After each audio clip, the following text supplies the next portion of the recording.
Hello and good morning. All right, going to be doing a reading on the collective, toxic collective reading. Karmic, karmic, toxic collective reading.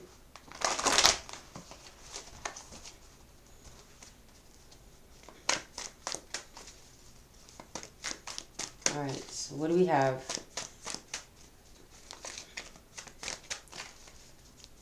Toxic collective, karmic collective reading.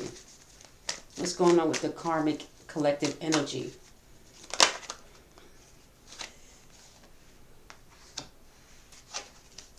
Okay, so this card came out first.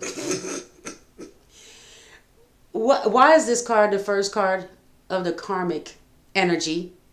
Theft, thief, sneaky. I just said that card came out first.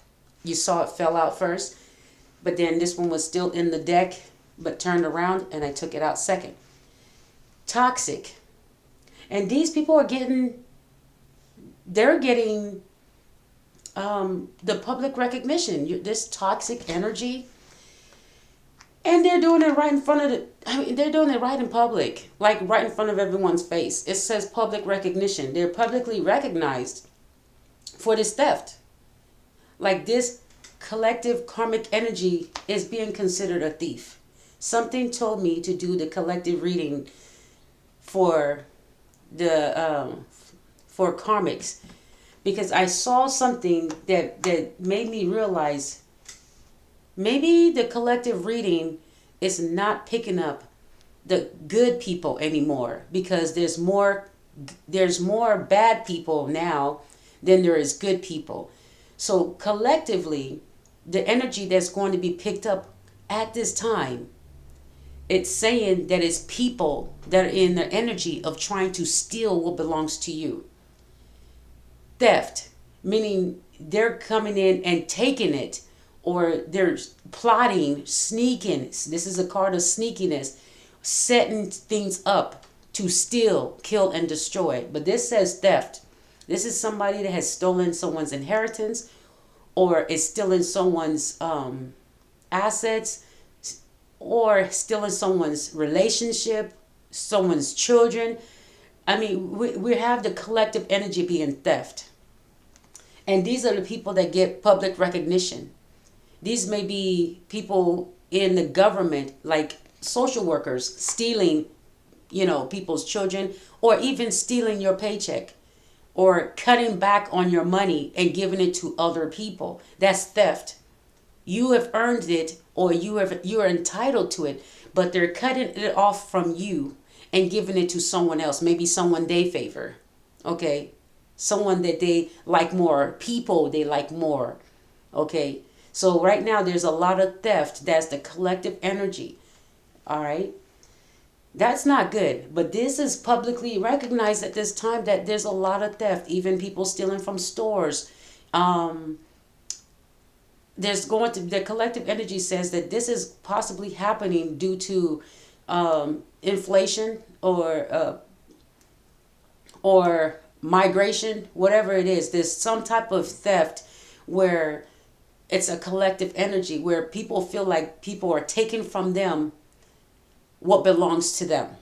Okay, assets, could be country, could be could be cars, home, apartments, your children, your husband, your wife, your boyfriend, your girlfriend. There's theft as a collective energy. This is a karmic energy. And it's also, this could be also saying that this is somebody you could be dating at this time. When it talks about collective, we also talk about people that are dating each other at this time. That is also a collective energy where you could be dating someone that's planning to steal from you, or is already stealing from you, and you may not be aware, or open-minded, or your third eye is not open to it. You may suspect this person is in for whatever reason, but it's also to steal your heart. This is like I said, this is a collective energy of theft. Theft could mean everything under the sun that is considered theft. Okay, even stealing an election. It doesn't have to be present. It doesn't have to be. It does not have to be presidential. It could be any type of election. This could be getting. This could be that this energy is here. This is within 6 months. Within 6 months, this collective energy says that theft is the main energy being used by the karmic energies right now. Stealing from you, planning, plotting, or have already stolen something from you. Your identity, maybe. We talk about identity theft. That could be that, because we have that billions of people's identity was hacked like months ago, right? But it was earlier, months before they reported it, that it was being reported. It was months before they reported it nationally that it had already started. But I have proof personally that this started before they even announced it. Months and years before they announced it, that some of the things that you own has already been hacked, has already been infiltrated. All your utilities, your bank statements, your bank accounts, all these things have been hacked and have already been infiltrated. Okay, your home, your mortgage, your rent, whatever contracts you have, they've already been sold and they've already been infiltrated and marked. And you will know when your stuff has been infiltrated or hacked, because they put their markings, their certain numbers they put on these certain things to let people know that you are one of those that they have one of the contracts that you have they have hacked. And it doesn't stop there. Up to all the way to your front door, someone can pretend to be someone they're not, do a service, and you pay them, and then they do a hacked up job, pretty much steal from you. Okay, so be careful of contracts as well. I'm getting contracts. Okay, so they're stealing through contracts as well. So we have these three bugs here going towards this coin. There are several people attached to one contract. So there are several people. It could be like ads where they're selling your contract from one person to another, or several people have merged together and they're intertwined into your contract and you're not aware of it. Okay, there's theft going on with money as well. It could be money. It's all definitely theft about someone's money, or theft could be that they're stealing from the government, or stealing from their job, stealing from their family or friends. Theft, robbery. That's the collective negative energy, toxic energy. And you may have a family member or a friend, okay, that may be working with several people trying to set up a theft. Okay, you may have a people or a group trying to set up a business to be robbed. Okay, you just have this. This is the energy that came out, that collectively the toxic karmics are thinking of stealing, and even stealing someone's partner. This is a toxic energy where they see that you are in a relationship or married, and they're plotting how to steal that person from you, because obviously they see something in that other person that is docile, possibly, because if they feel they can take that relationship from you, that person is showing signs that they are not really committed to the relationship. Someone feels like that if they can tear that apart, then there's something lacking in that relationship. They can sense it and see it. They can smell blood. Okay, they can sense that you both are not committed. You're not strong. You're not a strong foundation. They can sense it. You can't tear anything apart that fights for it to stay together. You can't do it. You can try. People use accusations, setups, and everything to try to split it up, to try to tear it apart. But those two will not purposely tear each other apart to be with someone else. Okay, that is trying to tear them apart, right? They're not going to do it if they really are a strong foundation. But if somebody feels they can steal your partner, that partner was not, what they sense that that partner was not fully invested in some way. They just know. They can just sense it or see it. Okay? It just takes, it just takes some type of some type of public recognition about something, or they notice something in public about the relationship. Okay, there's more to it. Let's clarify that. Okay, let's clarify the Seven of Swords. That's the sneaky theft energy, lies, deception. Oh, the death card. Oh my goodness. The death card. Wow. Why is theft representing death? Somebody may get shot trying to steal from someone. Okay, because the death card is here. Somebody may get shot trying to steal. That's a karmic energy. Or they may be planning to take someone out to steal their asset or property or life insurance. It could be that they have life insurance out on this person and they're planning to steal this person's obviously finances. This is someone that also may be known by others, okay, or knows a lot. Oh, okay, this person may know others. There's somebody, okay, reward ceremony. This is somebody that you have probably worked with, or this is not for everyone. This energy tells me that someone is knows that you they know that you have money. You have also public recognition here, or working together. We have these three bugs going towards this coin, as there's several people working together to try to steal this, or working together to orchestrate this. It's not only three. I'm getting, it's the symbol of three that tells you there's more than one. There's a third party situation, and it could be that your partner, if you have a partner or lover or a family member or a friend, that person could be involved in setting this up. Or if it's not a setup, then it's somebody that is trying to steal. It could be saying that this person is going to be caught, because I'm seeing the death card here as well. It's almost like this person also has people that are telling them, don't do it.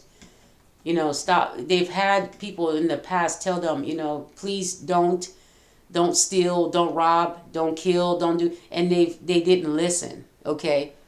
Somebody's time is about to be up. There's a karmic energy that is going to try to take something that doesn't belong to them, and they're going to be pleading for their life because they messed with the wrong person. That's what I'm getting in this message. There's a karmic energy that messed with the wrong person, the wrong people, and it's going to be on the news with the public recognition here. This person was probably, in some of your cases, this person was probably invited to your wedding. Some type of ceremony, a award ceremony, a wedding. You may have worked together and had and come together during a ceremony. It could be any type of ceremony here, okay? But something about recognition. This person was part of a recognition. And the sad part is that it could be somebody's groom or bridesmaid in one of the karmic situations. There's a lot of karmic situations here that theft can be. But those are some of the scenarios that you can take from this, because all those things will happen. All of those karmic energies will take place within 6 months, because there's a likelihood that it will. Okay. It's just like saying somebody has an orange shirt. Okay. The likelihood of somebody wearing 100 shirt out of 8 billion people is very likely. Okay, so it's very likely that some of these scenarios that I said, or all these scenarios that I said, are going to happen within 6 months, where somebody is going to either get hurt or hurt somebody else, or attempt to hurt someone and then lose their life, or get caught and they're pleading for someone not to take them out when they're caught trying to steal, okay, or take someone's spouse, or caught in the bedroom with someone's partner, and they're pleading for to not be beat up or not to be taken out. Wow, this is karmic energy that I'm reading. This is all so negative, right? These are what toxic people do. This is what, this is what they bring into your life, and this is stuff they do in their relationships, right? So we have the Death card representing the Seven of Swords. Somebody possibly plotting to take someone out for their for inheritance. And the thing is that somebody also wants publicly to be recognized for something. This is somebody that's desperate for some type of public recognition, for actually, possibly, if they were to succeed, they want the public recognition from whomever they're friends with, or family with, or group with. This is toxic energy.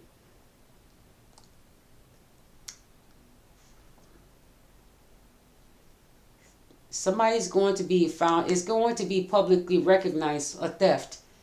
There's a theft that's going to be publicly known, okay? And there's a transition, it could be a transition. In some cases, it's not, a lot of cases, it's not about death. It's about the end of someone's thievery. Because that Death card is clarifying the Seven of Swords as well, meaning to put an end to someone's creepy ways, right? So in some cases, some of these people will be stopped in their tracks, and it will be publicly recognized on the news, social media, or, in your city, your country, wherever. But,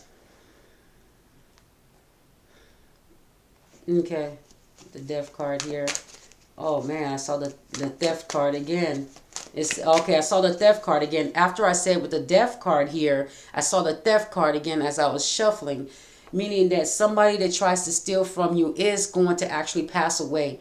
Somebody's going to blow them away, or they may have a heart attack, or they may stumble on some stairs, or a bee may sting them. Something's going to happen. There's somebody that's trying to take something that doesn't belong to them, and they're actually going to be pleading. It's like, for some reason, there's pleading involved. I keep hearing that they're going to be pleading for someone to please spare them from, because this clarifies the Theft card, meaning the thief is going to be pleading for their life or for their assets back. So they may lose, after this public recognition of what they've done, they may lose their assets.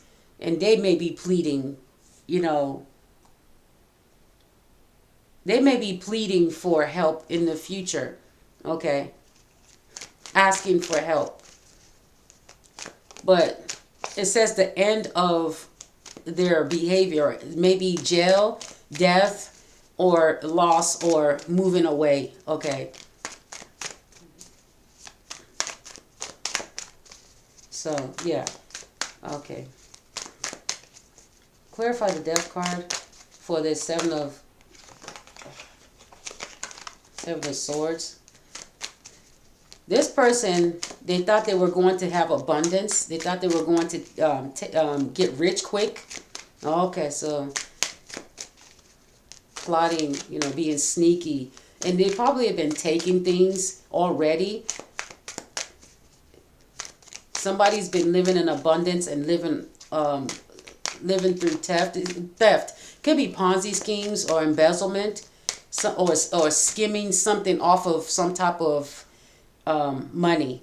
So it says they've been sneaky. Seven of Swords energy, but there's going to be an end. So an end is coming to that, okay? And is going to be publicly recognized. So if it's a Ponzi scheme or some type of embezzlement or bank situation, that's about to come out, okay, within the next 6 months. Okay, some political figure. That's some. I'm hearing something about them. Some money situation is going to come up. It's going to be publicly recognized that they were doing something shady. It's going to put an end. What was this trying to flip up?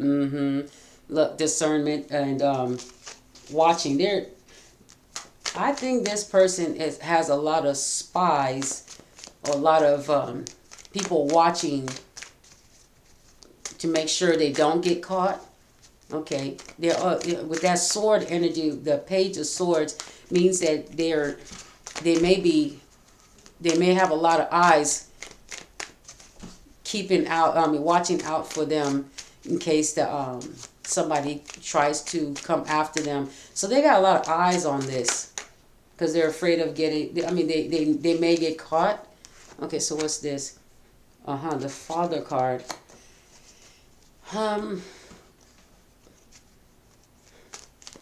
That's the Emperor. Somebody in leadership. Ooh. Somebody in leadership. It wasn't I getting close to the fact that I said that it could be someone you're voting for, someone that's in, it's definitely somebody that's in charge of something. They've been embezzling. So it could be, like I said, I'm getting a bank or somebody in a power of position. Somebody that's supposed to be a leader. Okay. Within the next 6 months, somebody's been watching them as well. And it, somebody that's supposed to be a leader. That could be anyone. Ooh. Whoa, what is all these cards? Okay, so look at this. 3 of Swords, the Lovers, and the Hanged Man.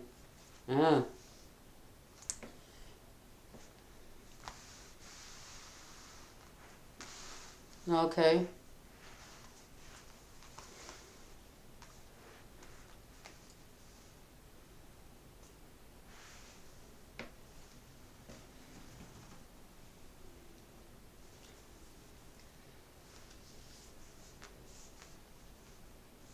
Okay, the 3 of Swords means somebody's heartbroken. And then we had the Lovers right next to it. Let's see here. We have the Lovers. Why is the card? It's like the glare won't let won't let the card be seen. Okay, you see the Lovers anyway. It is what it is. All right.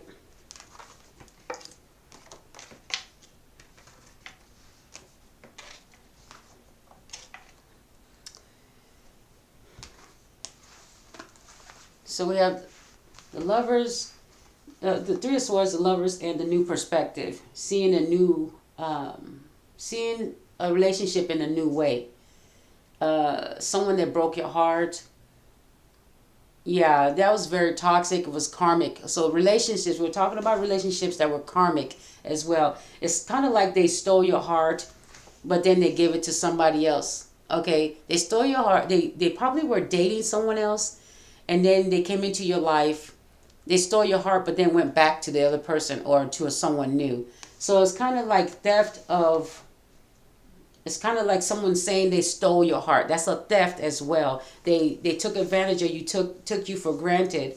They took your love and threw it away. Pretty much they took it and then they used it to feed another relationship. The love you gave them, it made them feel good.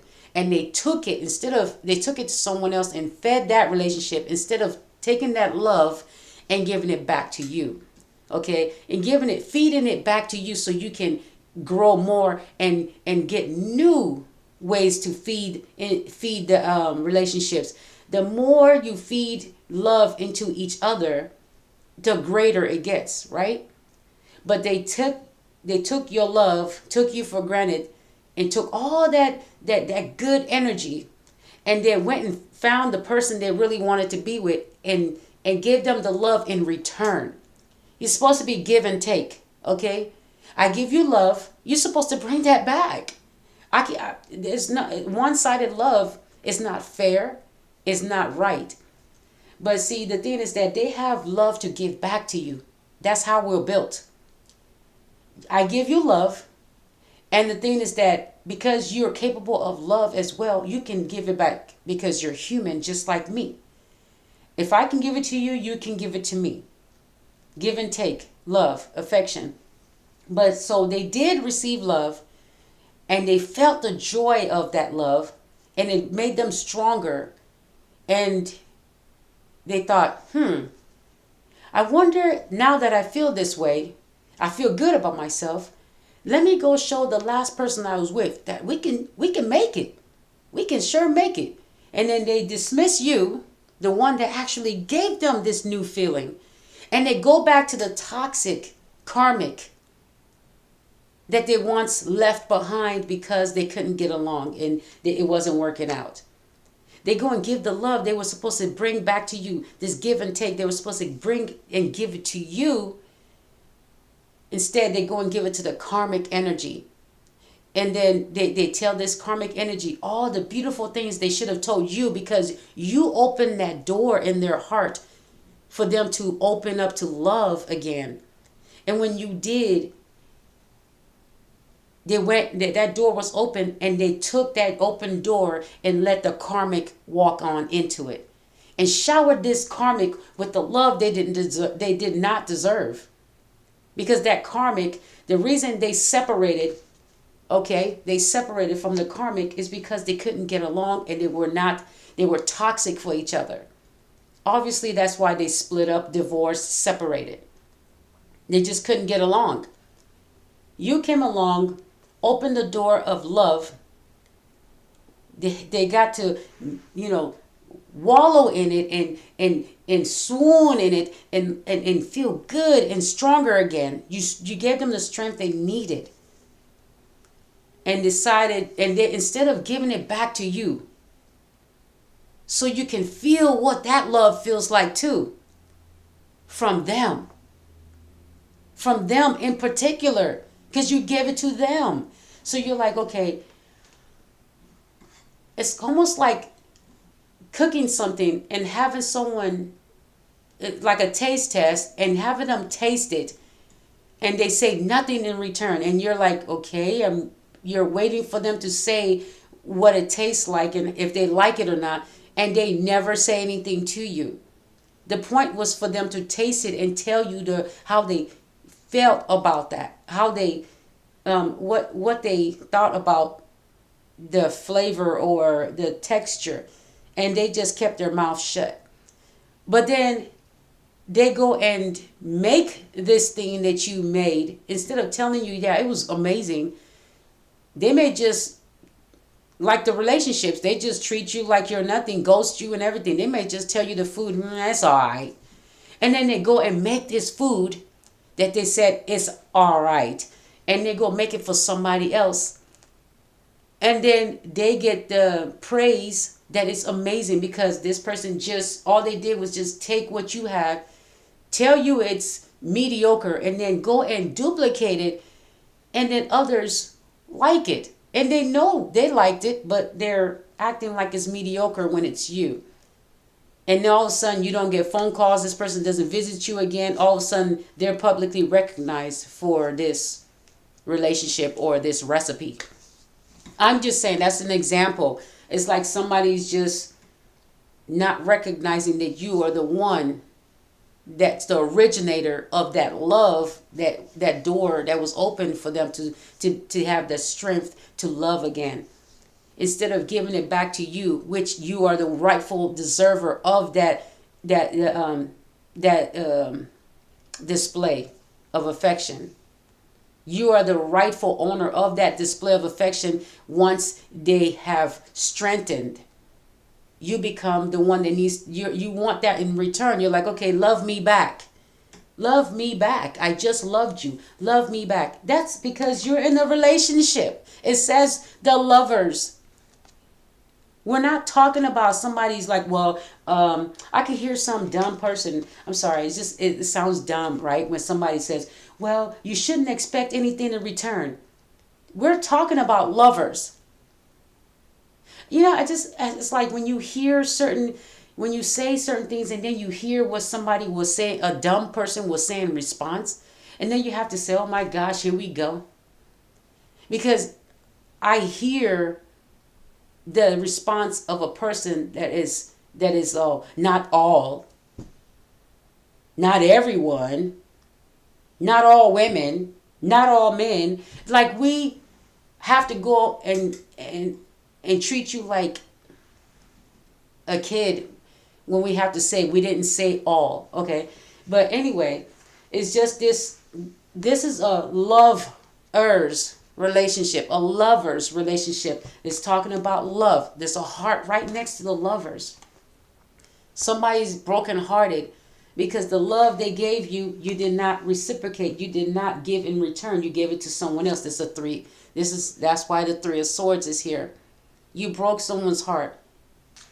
And eventually you're going to learn you broke your own heart. When you hold on to a karmic energy and you're giving them, you're feeding them energy they have not even earned. You're just going in there saying, hey, this is who I really want, or want to prove to them that I could have loved them even better. So you take this energy and you go and give it to the wrong person. And the person that really, really needs it is the person that actually cared for you. They need the energy. It would really help them if you showed love in return.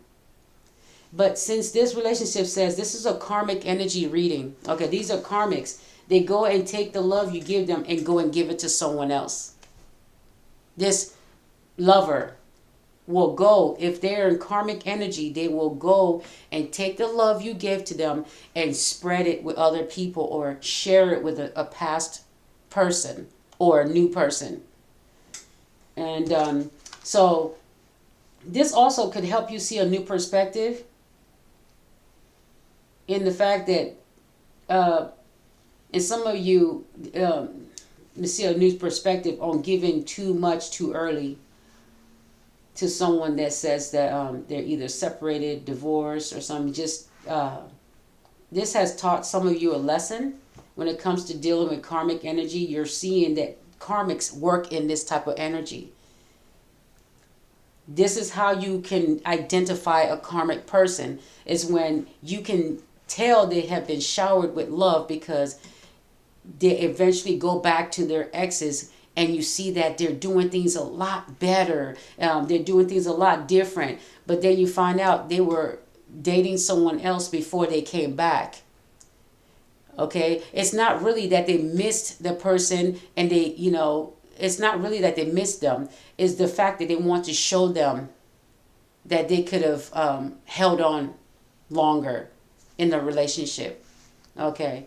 And in some cases they may have been in love with that person and the person wasn't in love with them, but so they're going to come back and show them that they could do more things they were not aware of before when they were in that relationship. This new lover has opened their eyes to things that they are realizing they didn't do in the relationship when they were first in it, or the things they ignored. Okay, things they ignored when they were in their relationship, and now they're not. They're thinking, okay, I'm not going to ignore it. I didn't know it was a problem. But it also doesn't guarantee that relationship is going to last. As long as you keep feeding this person that's going back and forth from one person to another, as long as you keep feeding them love, you're going to be the one losing, while the karmic that they're feeding this love to is gaining public recognition. They're getting promotions. Your love is feeding that relationship, because you feed this person, they go and show that love to that other person, and that person now thinks that they're the shit, right? They're all that. They're treating this person a certain way, like they're not hot stuff. That's why they split up in the first place. Okay, now they're back together. This person is showing them love. But this person is like, oh, I'm going to treat them like shit, and they're still going to show me love. They're still going to act like I'm the shit out here. So as long as this person is acting like you are the, you are the was it the bread and butter or the rice and cake, whatever. As long as they're treating them, they're showing this person love, right? They're showing them love, and that person is still the same person they left. But this time you're boosting up their head or boosting up their ego, like, oh, they must like me being this way because they came back and now they're showing me more affection and more love than before. And they're paying attention to the kids. They're paying more attention to me. They're paying more attention to our life, our lifestyle. They're opening doors. They're doing more now. They're doing more. Yeah, and you still have the same shitty behavior. You're like, I can stay this way, and they still showering me with love. All they're doing is going to somebody else, getting loved on, and they coming back and tolerating whatever they had before or whatever they just established. They just use the person that is giving them pure love. They use that person to gain more energy, and then pretty much they're like, they really don't care about you, but they have to pretend they do when they want this affection, because they realize that sometimes when they don't give you a lot of affection when they come towards you, like this person that's going back and forth between you and someone else, this lover, if this is the past, and just go back and look at a new perspective on how the past treated you. If this is current, you might want to take a closer look at this relationship and see if you're giving love to somebody that is not giving you a lot of attention or ghosting you, not spending a lot of time with you, and they're doing a lot of things to make you feel like there's something else going on. If this is past, if this is going to be the future, be careful. Be aware of someone using your energy to feed their family. They're using your energy, and don't mind breaking your heart, ghosting you, especially a lover. Don't mind ghosting you, paying attention to everybody else but you. Doesn't take you anywhere. Public recognition is one of the cards. They don't want to take you anywhere. Here to steal your heart. Just, you feel like they stole your heart, right? And then some of you, be careful. You may be in a relationship, married or something, and this person is coming to steal you in that relationship, and then they don't give a damn about you anyway. Once they finally have you break your relationship off, they're going to leave, because there's nothing to chase anymore. You don't belong to this person anymore. They're like, it's boring. They feel, because with the devil energy, it's toxic. It means that they want it to be secret. As far as publicly recognizing this, public recognition is going to go to the person they have chosen over you. That's where the public recognition is going to go to, and that's where the income is going. Publicly recognizing this person, maybe on doing a ceremony on the internet, showing off the relationship with a wedding ring or an engagement ring, or going out on the town or going on vacations. This is that public recognition, is showing that the money is going there. They're going to show you that, hey, I'm putting money into this, but not you. This is where their money is going. They're going to publicly recognize this person, so you know where their paycheck is going. They don't have to directly tell you. If they're not paying your bills, helping you pay your bills, living with you, and raising a family with you, and you see them on social media, or you just know that they're not helping you in any way financially, their money's going somewhere. And if this person is a sexual person, because this is a lover, and they're not always with you most of the time, but you know that this is a sexual person, then there's somebody else in the picture. There's a third party. There's no way you can be somebody that you know loves to be intimate. When you're both together, you're intertwined. This person just they cannot wait till you are together intimately. This is the person that ghosts you for months or a year or years at a time. Do you really think this person is not intimate with someone else? It doesn't matter which gender, okay, they're with. It's intimate with someone else.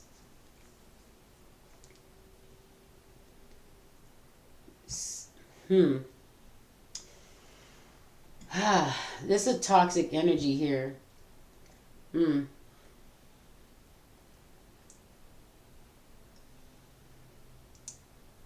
This is there's also karmics come from arranged marriages. Don't forget that sometimes karmics are not people that fall in love with each other. Karmic energy are not divinely put together, regardless of what anyone says. When you see a leader, someone in leadership, assign two people together, or two parents assign two people together and say, hey, you need to be married. When an organization assign two people together, that is not divine. I don't care. It's like everybody wants to believe that because two humans said that, hey, some invisible God told me to put you together, then that's supposed to be together. Have you ever seen arranged marriages and how they interact with each other? It looks like a business. It looks like business partners. It looks like business before pleasure first most of the time. And you can see when something has been arranged or somebody was sent to someone and this person knows all about you. It could be that it's not, I'm not saying people are catfished, but there are people that you know, if they're sent to you by organizations or people outside of you, you may not be aware that the person that you are dating was sent to you, or and they were given information about you and they're with you, and you can see the chemistry between these two people, that something was arranged there. Okay.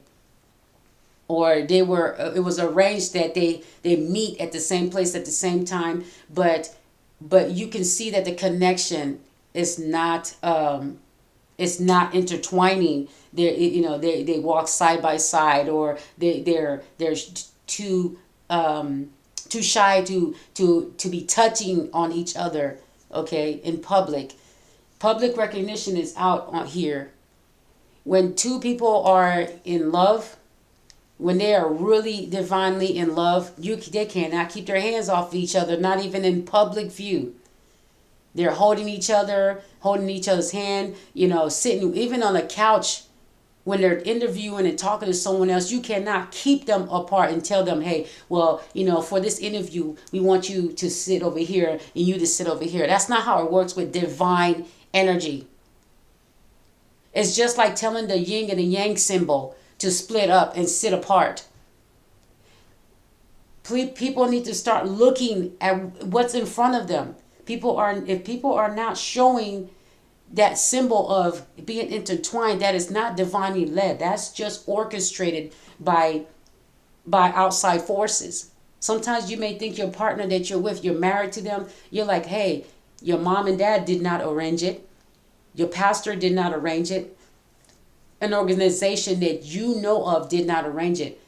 But who knows that this person did not study you before they came towards you? You will never know if they don't tell you. This could be a secret they keep. But just know that a lot of these lovers, a lot of these lovers are in their toxic energy. They're some of them, in some cases, some people pretend to be a lover so they can still kill and destroy what you got going on. And that's the karmic energy. That's karmic energy. So all we're doing is just reading the negative energy from these cards on what they stand for, because the energy started with theft. And then it has a devil card representing the theft card. Literally death card. The death card representing the Seven of Swords. Meaning somebody wants to steal, kill, and destroy what you got going on. Even if it's not a permanent transition, it is a transition. It means they're trying to, your life will change when they do this. Okay? You may become homeless. You may have to move in with a family member, or it's a big loss, a big hit. Well, it could be a theft of land. Like when, with the hurricanes and stuff like that, with everyone thinking that the government may have orchestrated that. Hey, we don't have any proof of that. People are just knowing that the weather is being controlled, so they're questioning what's really going on. So theft of land could be why theft isn't that karmic. The theft card is representing the collective karmic energy. That is their goal, to try to steal what doesn't belong to them. And this is through death as well. Like I said, the hurricanes, a lot of people passed away, but theft is the energy of the karmic, meaning that somebody is going to gain or steal something due to a death, or somebody wants a death, so they're plotting to steal or rob someone, and the card representing that is the death card. But it also could mean that it's an ending to someone that is trying to steal something as well. There could be an organization being put, an end being put to an organization that's trying to steal something, but we don't know which organization that is, and just we're not getting deep into what corporation or energy that is. Okay, give me another card for the Father card, the Emperor, the Leadership card. Give me a card for the Leadership. Okay, what did I tell you? You know what? Give and take. Give and take is definitely part of the reading. Financially giving and taking. Did I say that you will? This person on the internet, this person that is advertising their relationship, they're definitely going to show you that they're going to be, just their actions shows you that relationship, they're given and taken into that relationship. They're given into that relationship. Okay. We talked about the Emperor card. This is somebody that's paying others. Okay. The thing is that this person may be trying to steal something here so they can give to others, or they're paying others to steal, to go and steal. So this is somebody in leadership paying others. This is the leadership. This is the person in leadership with the Six of Pentacles here. They're the ones giving somebody money to go and steal, kill, and destroy somebody's reputation, assets. Could be inheritance. It could be land. It could be children, because there's a child here, and it could be your relationship.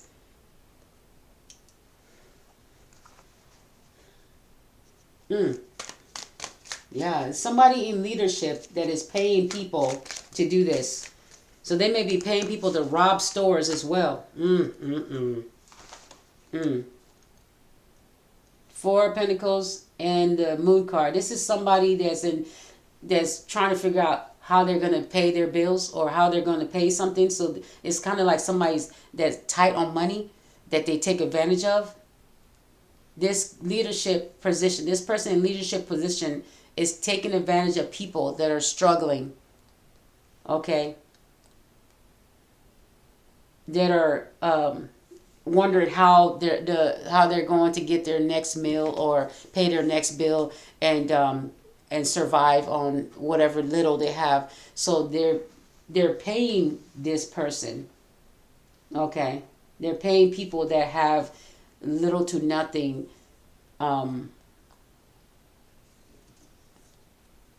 Yeah. This is somebody that's also controlling. This could be a government official. This could be a boss. This could be a parent. This could be it's a father figure. This could be someone in the masculine energy with the Emperor card here, or this could be a female in the masculine energy. Okay. Very dominant leadership. The Father card. This could be someone's father. It could be someone in some type of congregation. Okay. A leader, corporation, government.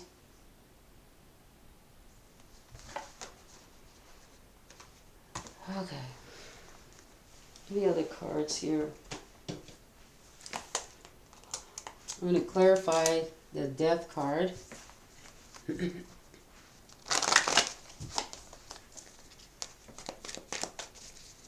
me clarify the death card.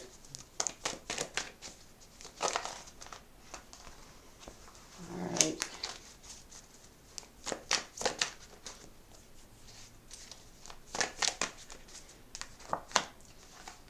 Okay, Nine of Pentacles. The death card is somebody, okay, so somebody that's independent. So, oh, wow, it's somebody that wants to be independent. That's saying that this is somebody that doesn't want to be in the Four of Pentacles anymore. And they want to be independent. So this is somebody that's coming towards you. This is somebody that is this death card could mean, this death card could mean that they're coming after somebody that's independent. Okay? They're coming to steal from someone that's independent, that doesn't really need a lot of people to, to be financially stable. This is somebody that probably is single. When I say single, probably not married, but if they are married, this is somebody that makes their own money or brings in their own money, lives by themselves, or if they live with someone else, they bring in their own money, meaning this person, if they were to split up with their person, they're still financially stable. So this is somebody that's independent, but this person this thief that's coming towards you is coming towards you to steal from you so they can be independent. So they're jealous of you, they envy you. That's the only reason you could be trying to steal someone's independence, so you can be the one in their shoe. They're trying to take from you so they can be independent. Or it could be like a bunch of people coming in and they're looking to be independent, or so they're looking to take from you so that they can survive or live without having to worry about money and where they're going to sleep. So it like I said, with the nine of Pentacles, this could represent a lot of karmic energies that are happening right now in the world. There are a lot of people in groups or nations or countries or cities. There are a lot of people coming in. They want to be independent. And if it's taken from you to do it, they're going to do it. That's what it says. It's happening now. It's already been happening. It's pretty much the whole energy, the collective energy of karmics are looking to steal, kill, and destroy to get whatever they want.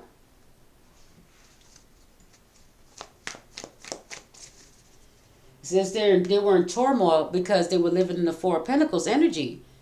They're trying to figure out how they're going to make ends meet, how they're going to get their next meal, and they see you, and they're like, okay, and so they get together, or somebody is looking at your independence, and they're trying to replace you with themselves.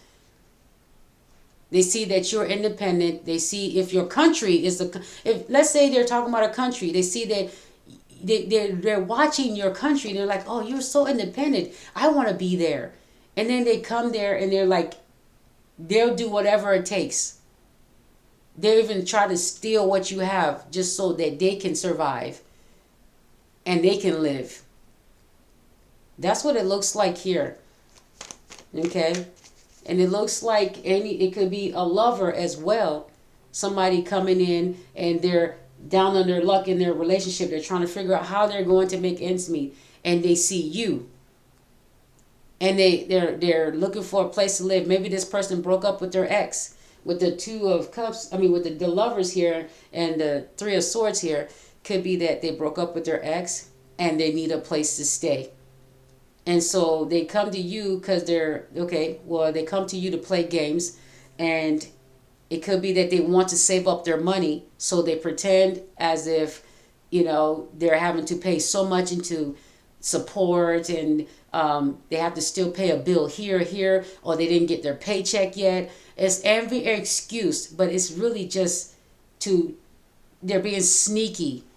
It's to take advantage of you, lie to you, In other words, if they're not paying their share, they're stealing from you because you have to pay their share. They owe their share of you taking care of them or them living with you. If you're with this lover, they're taking advantage of your love, your kindness. So they're using love as a way to say, okay, well, I'm loving on you. I'm giving you intimacy. You shouldn't really push me to pay you or help pay the bills. You shouldn't really push me to help pay these bills because my love should be enough. While you're struggling trying to pay these bills, they hope that the love they or the intimacy, the intercourse, or whatever, the kissing is enough to keep the bills. It's enough to make you continue paying the bills and forget that they need to, do their part. So some of these people think that love is the answer, but they didn't really come in there with true love because they're using you. Okay, they're using you. And then this is the person that when you finally speak up for yourself, they're probably already sneaking back and forth to their exes anywhere or seeing someone new, maybe at the job. So this is not true love. This is Three of Swords, mean they're going to break your heart, okay? Or they came into your life brokenhearted and they came to use you as a lover. It's a new perspective. Okay. So yeah, this person wants to come out of the Four of Pentacles energy and become independent. So they're looking at your fortune. They're looking at whatever you have because they see that you're independent. They're trying to decide, trying to figure out how do they steal it without getting caught. That's what they hope.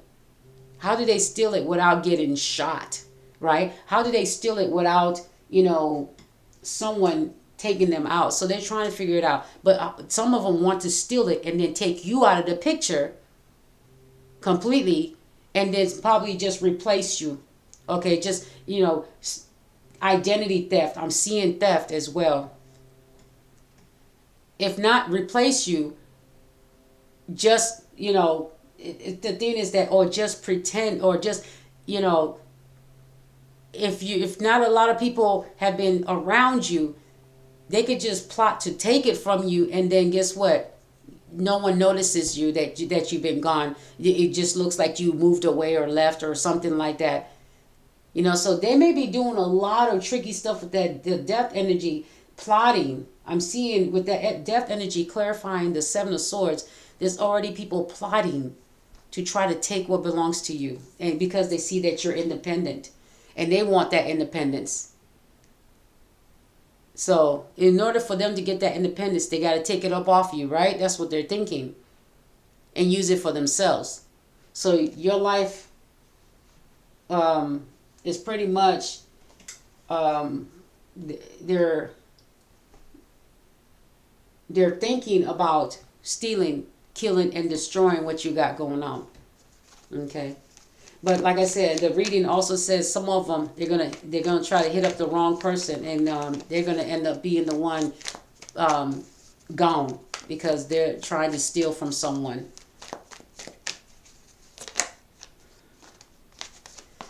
All right, so I didn't ask any questions on what is this card? Okay, new perspective. What is the Hanged Man? Why is the Hanged Man here? Damn. Two of Pentacles, juggling. Then, it's so weird. We have this juggling, and then we have the Six of Pentacles right next to the Hanged Man. Trying to decide who to give to, you or someone else, or somebody else and somebody else, okay?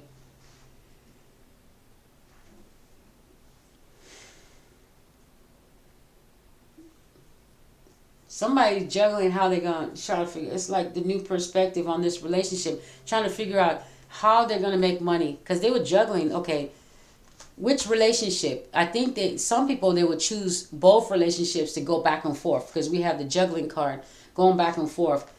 This person may be financially restrained, so they're going to you and the other person. Somehow, with the Six of Pentacles here, I'm seeing that in your situation, you pay for certain things. And in the other situation, the other person pays for certain things. So they're going back and forth between lovers because this person may pay for gas. This person may have a place for them to stay. So, ooh, you have a lover that is actually just taking from both, more than one person to survive here. Oh man. Okay. Hmm. That's the new perspective. Somebody was that was their new. They saw what they were seeing about this relationship when they broke up with someone and then got with someone else. They thought, why get rid of both of them when they can just juggle both? They can just get some what they need from this relationship and get what they need from that, from both lovers. Yeah, there's some people doing that.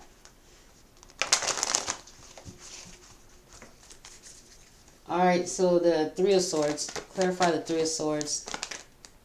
Something flipped over here. Oh my God, what is going on? The Three of Swords. I didn't say the Three of Swords representing stealing your heart, and that's the card of the heart. And then the Hermit came out as well. Okay, so this is like I said, ooh, and you might be somebody that's this is the card of Virgo, but this is the card of Merlin, the Magician, and this is the card of the Hermit, which is where somebody is isolated or to themselves or reserved, okay, or somebody that's in that's right now trying to figure out their life or seeing going into hermit mode to try to figure out how to deal with the next couple of days and months that are coming up. Okay, they got a lot to think about. So somebody goes into hermit mode. They're taking a break, or it could be somebody that's isolated. Okay, that's what I was going to say. The theft and the isolation card, the hermit card and the theft.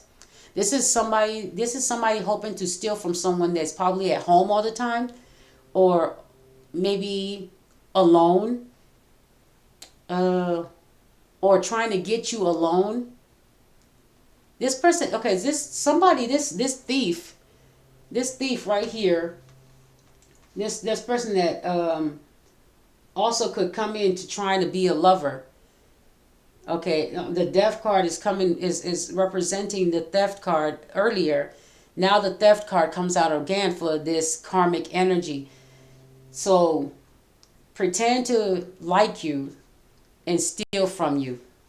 This person, this lover may come into may be sent, may be plotting to come in as a lover, to come steal, kill, and destroy, however possible. But they're coming to steal something.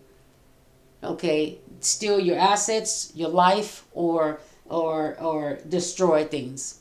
Okay, and the thing is that with the Hermit right here is saying that some of you are aware of it, because it seemed to me that I was meant to put the Hermit card right before the theft card.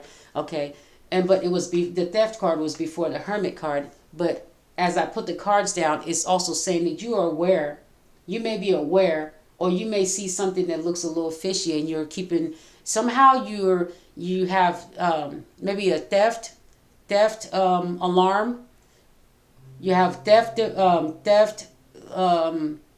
security. Something about I say you're also aware that somebody may be trying to steal from you. So yeah, with the man, look at that. With the Hermit here, it says that somebody you are aware, you have already put in place security measures, but you need to also be aware that the theft energy is in here twice, and then I saw it when I was shuffling a third time. So this is definitely karmic energy, okay? And then the theft card has, yeah, look, you can see the person is looking back. They're sneaky. And look out for that type of look as well from someone when you're talking to them. Look at their facial expression on when you're around a certain person. You feel like maybe they are not sincere, or they're acting a little funny, a little different. But that look right there of sneakiness, that little smirk, keep an eye out for somebody that's really close to you making that type of face.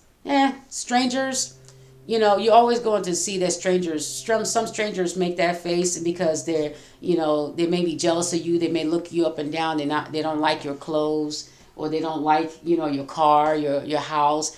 Strangers are going to give you that look.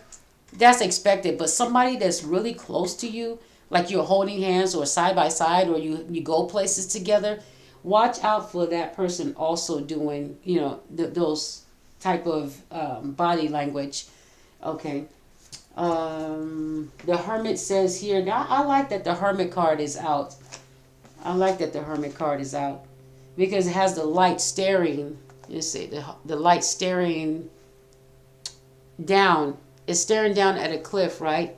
It's saying somebody understands that taking a risk is also not, somebody may be taking a risk. This Hermit, but I just noticed that this Hermit has a white beard. Don't worry. A lot of you, this reading may have you worried. This person is, there's somebody that is trying to plot your demise or trying to take from you. But here I'm hearing you're going to reach old age. There's somebody. Okay. See, the thing is that some of these people think that you are, because they're able to get in your space, they think that they've eluded you to what their plans are. Okay, but somebody is aware that there's an energy around them that's possibly trying to steal their money. Okay. They're aware that somebody's trying to steal somebody else's money as well. Don't get it twisted. Other people notice when something's going wrong at a business, around their neighborhood, community. You can sometimes notice when people are acting kind of funny, when they get in groups, or when they get together. This is not just one. You see, the theft card came out several times. There's several thieves. And some of these people, what's so crazy is that some of these people go on social media and advertise their theft. Or they have cameras, they're advertising some of these people's thefts and like stealing, like, the phones and the watches and the weapons, the gun stores and stuff. These people are on TV being caught on video, and they want to be caught. It says the Three of Pentacles says they want public to know that they're doing it. It's also a fear tactic of wanting people to fear that they're going to be next. Okay, it's a fear tactic as well when they keep advertising it in the public. That's what I'm hearing. Leadership could be involved where they want this to be in public. Could be corporations as well. Could be way up higher. They want this to be publicly recognized so that there's a fear. And it also puts you in hermit mode where it makes you want to hold on tight to what you have and put security cameras up, and but the security camera companies, their income goes up. Like I said, the Father Cup, the Emperor card, could just represent people in leadership doing things in the public eye so you can see it, fear it, and then start having, implementing their corporate stuff like cameras, security cameras, buying a pet. These corporations, in order to get you to go out and spend and buy their things, they have to put publicly scare tactics of theft, literally theft, okay, of some sort. Yeah, with the Page of Swords, they watch you to see how you react as well. They watch your social media. They see if you've seen the news. They've seen how you react to it, and whatever you click on next. If you keep researching that thing that they advertised to you that was fearful, if you keep advertising it, they're going to go ahead and assume that you're afraid of it. And then they're going to start doing things around you. Even have your neighbors and communities start doing scare tactics to make you feel like there's going to be a theft in your area, okay, or in your home, at your place.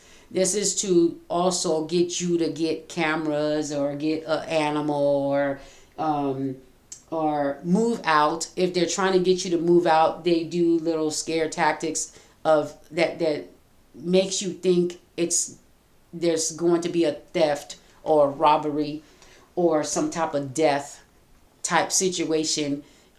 So some of you may or at your or at a place of business like a theater, like when people were watching that Batman movie and and something went wrong, right? It's kind of like then they advertise it, they wouldn't stop advertising it, okay? And then it scared people, and then they were scared to go to the theaters, okay? That type of thing is what's happening when you have karmic energy ruling everything. The general, what is it called? The general, no, collective. The collective energy for the karmics are that they're pushing thievery. They're pushing, people are stealing, so we're going to need new security measures, like one of the grocery chains, right? Saying that people are stealing, so they're needing to put more, what do you call that? More restrictions on how you get in line or to buy your groceries at the cashier. Okay, so they're implementing new things and then going to put in new laws on theft awareness and sending the bill later on. It's just they're doing things or having their people go out and do things in public, and then they're saying, oh, it's a problem. This is karmic energy. Karmic energy puts out people to cause the community to be in shambles, and then they have the people they pay to announce the news say that this is in shambles, okay, and they tell them what to say so that you can go out and start buying and purchasing weapons and more food and or more security systems. This is all karmic energy. And it's telling us, I'm picking up everything I'm saying, I'm picking up from the cards. If I'm saying it, that means it's here in the reading. It's here. And it's just speaking. It's speaking for itself. The cards are just telling me, and then it just has a conversation. And another conversation, and another conversation in these cards. What else are we finding? Yeah, so definitely they're paying some of these people to be rowdy and to do some of the crimes that they're doing out here. The somebody in leadership is paying some of these people that are they're struggling. Also, they're some of these people may be criminals, and they're controlling them, telling them, if you don't do this, we're gonna do this. So it's all about control as well, but it's also some of these people are willing participants, okay? But it all boils down to the fact that they see that you are independent and they're trying to take what you have or trying to take your place. And these people may smile in your face as well. Don't forget that song. See, with the independence and hermit, look how this one, wow. Independence and hermit is, you could be a Virgo, you could be somebody that's always to yourself, because that's a hermit. You're reserved, you're to yourself, and you may work at home, or you may work at the business by yourself. Most of the time you work independently. That's what it says. And maybe somebody in leadership doesn't like it. Maybe you're in competition to their business. Maybe they just don't want you to be independent. Maybe it's something about you. Okay, something about you. They feel like If you're a good person, maybe someone bad is trying to make sure you don't have a good life or have a good living or live well. Okay. And this could be people that are also trying to get you to be isolated. Okay. Don't forget. Okay. Clarify the Hermit. Oh, you know what? Clarify the Nine of Pentacles and the Hermit. What together? Clarify them together.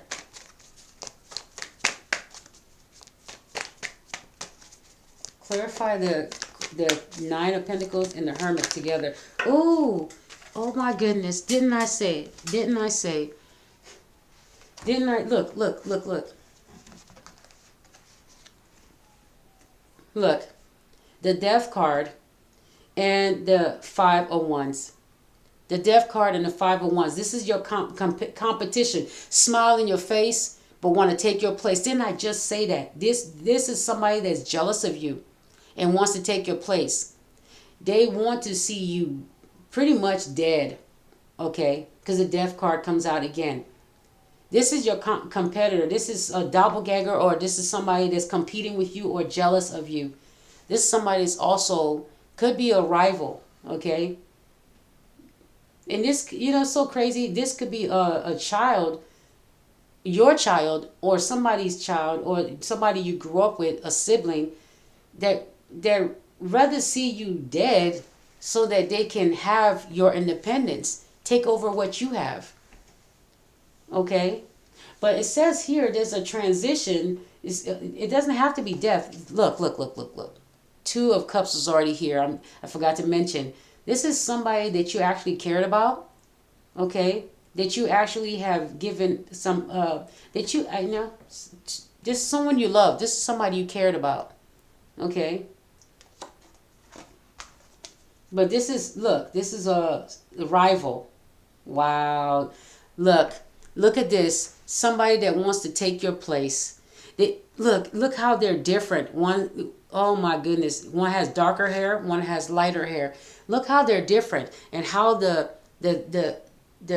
lines go from person to person. It's like this person wants to take your place. These cards literally are saying, all the pictures, the illustration is saying this person literally wants to take your place. This is a rival. This is a doppelganger. This is somebody, it could be a child of yours or a sibling. This is somebody that's your competition, or just doesn't like you and rather see you dead, or rather see you poor. Some type of transition. This person wants to see you, some type of transition where it looks like you lose completely everything. With the Death card means this person, even if you're not dead, this person wishes you lose everything. This will make them very happy. And then what happens is that you lose everything, and then they make it look like they have gained everything. And so this thing is supposed to make it look like they were chosen above you, that they're blessed above you. Okay? This toxic competitive energy, Five of Wands, this is a petty person that wishes to be like you. They're definitely different from you, but they wish to be like you. This is somebody that you were supposed, that's also pretending to love just like you. They're mimicking you, pretending that they care. Others think that this person is a loving person because they say it with their mouth. Okay? They say it with their mouth, but if others were to know this person, they really are not a loving person. So this person wants to take your place. It shows that definitely in the cards.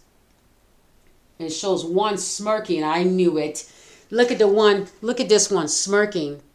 And this one's really serious. This one's like, This one's serious, and this one's smirking. Wow. Smile in your face all the time. They want to take your place. Smirking like, I got this. Oh, this is a great pretender. This person may have been doing some things, hoping that you one day, I think this person one day wanted to look up and found out that you was homeless and they had it all. It's like they want to wake up one day and think that you have lost everything. And this person is willing to let you, like, not even help you fight for something. They're willing to let you go ahead and give up something. They're okay with dealing with whatever you, let's say, this, this person is not the kind that will help you try to get something back or try to help you fight for it back. This person will be, this is the kind of person that when you think you're about to lose something, they're there just looking, or you're like, oh, help me pack this up. I think I'm going to, I think this is going to be a loss. They'll help you pack it up, because then they're going to be smirking to themselves that you don't have one too. Because they don't have one, and when you lose it, they're going to feel like you don't have one either. This is the person that rather you lose everything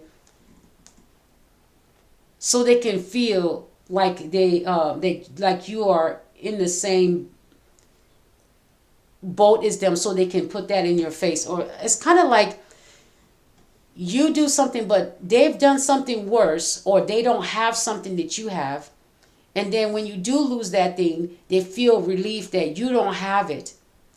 But while you had it, they were using, taking from you. But the whole time they were jealous of you, so that when you finally do have it, they're relieved. They feel good about themselves now. Okay? But this is somebody that wants you to lose everything. They want to see that you are living like with nothing. They don't like you. This person doesn't like you. Even if they pretended to be your friend for a little bit, showed you a little bit of emotions, or you had a little talk and you thought you were friends, that person is willing to let you lose everything if it makes it look like they're independent. And in some cases, some people would rather, some of these people are your friends, your lovers, your family members, your co-workers, whoever. Depends on how close you are to your co-workers or your community. Somebody that you befriended in your community.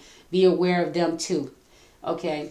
But whatever this is, some of you may be struggling, but you're independent as well. I'm seeing that you could be independent. You're trying to juggle maybe jobs at this time due to inflation. You're trying to juggle who to pay, who not to pay, because if you don't pay this doesn't get done. If you pay that gets done, right? So with the juggling card, you're juggling that too, because you're tight on money, some of you. And that could be anyone that's tight on money, trying to figure out who to pay and what not to pay, what to pay. But you're independent, it says.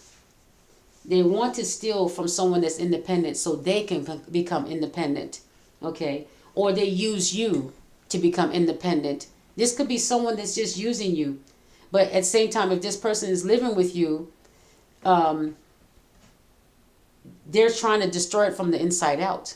Or they want to witness the things that you're losing while they're living with you and talk about it to other people. Yeah, they lost this. Yeah, they lost that. While they're living with you, this is somebody talking about you behind your back,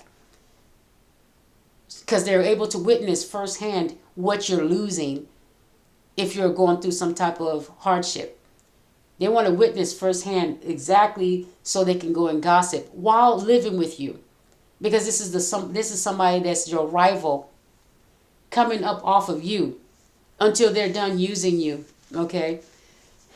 With the Nine of Pentacles, you're independent, so they're living up under you because of your independence. But this person is so crazy. This person is also the kind that will steal from you. Okay, and you're looking at it, something that they have taken. You're looking closely at it. I think you're taking you have a new perspective about a relationship, and you're taking a good look at something that you probably never looked at before until you went within and said, "Wait a minute. If I did not do this, this person would not be able to steal," because you feel like somebody has something that belongs to you, and this person that wanted to take your place so badly is holding on to it. So at this time, you're looking at something that they have that it shouldn't even be with them. It doesn't belong to them, and they're not willing to give it back to you. It's called theft because it's not rightfully theirs. It would never have been theirs if you had not brought this person into your home, into your life. You should have kicked them out the first time they did something wrong to you. But you kept letting them back into your life. Family member, friends, lovers. We do this all the time. We let toxic karmics into our lives all the time after they have wronged us, after they have made us homeless. You had a situation where a mother and a child become homeless due to a family member, all because they had a little argument. Now they kick that family member out. They're homeless. And then what happens next? The trickle down effect is that homeless person goes and stays with a stranger. That stranger steals their money, steals their checks, runs up the money, and then you got to go to court and deal with what the stranger did. All because of this lover or family member that kicked you out. There's a sequence of events that start going wrong right after that. Yet you let this person back into your life over and over. Family, lover, friend, whoever this person is. You should have let them go a long time ago. So now they're receiving gifts and somebody's given to them because you keep bringing them into your life. You keep giving to them. They don't deserve it. You shouldn't have brought them back into your life.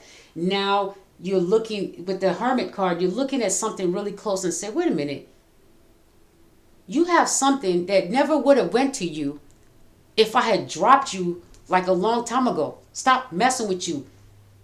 You never would have got this thing. So now it's considered a theft because they're accepting something that should have rightfully gone to you. It's a theft. But this person, if something had happened to you, they would have taken your stuff too. Just to be independent. If this person had nothing, you losing everything and even your life, they would have taken over your stuff. Or fought for it.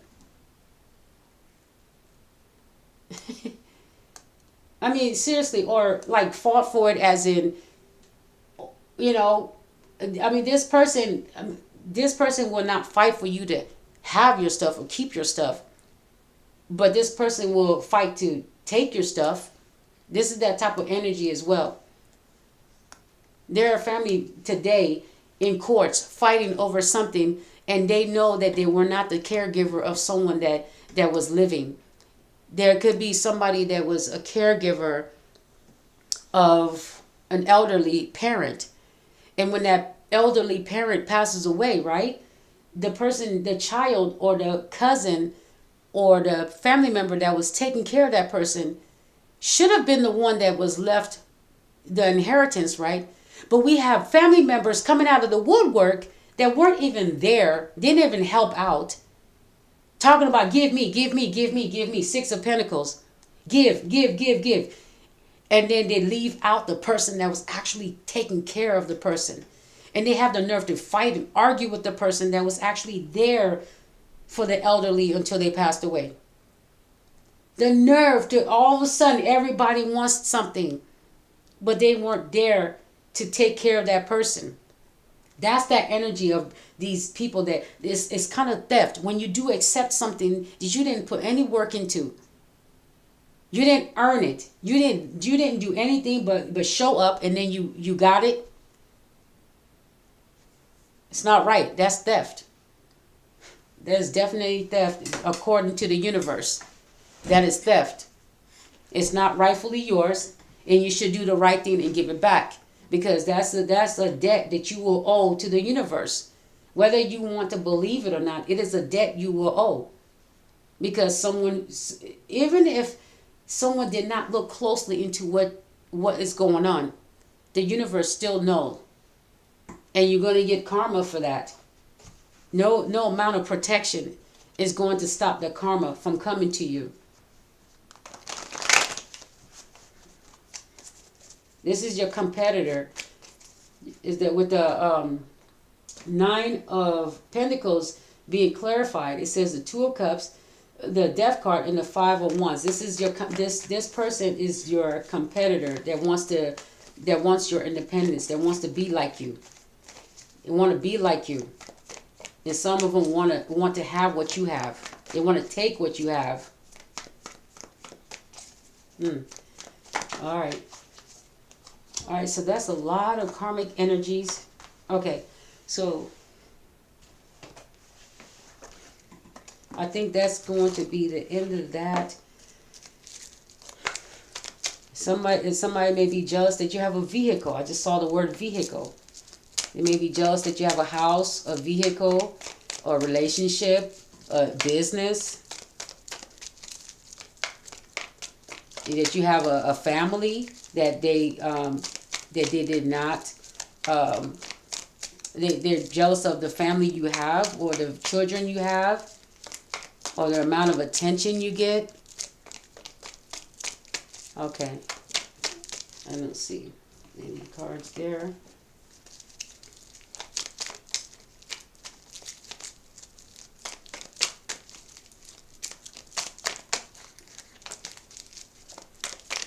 I'm going to clarify this reading.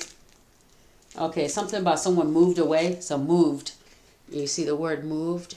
Anyway, you can't really see it, but it says moved.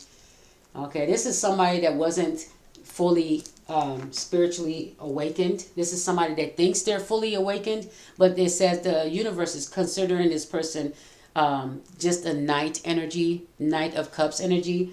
It means that all they do is just repeat talking points. That's it. They don't really fully understand spirituality. They just repeat talking points. Okay, this is somebody that's confused.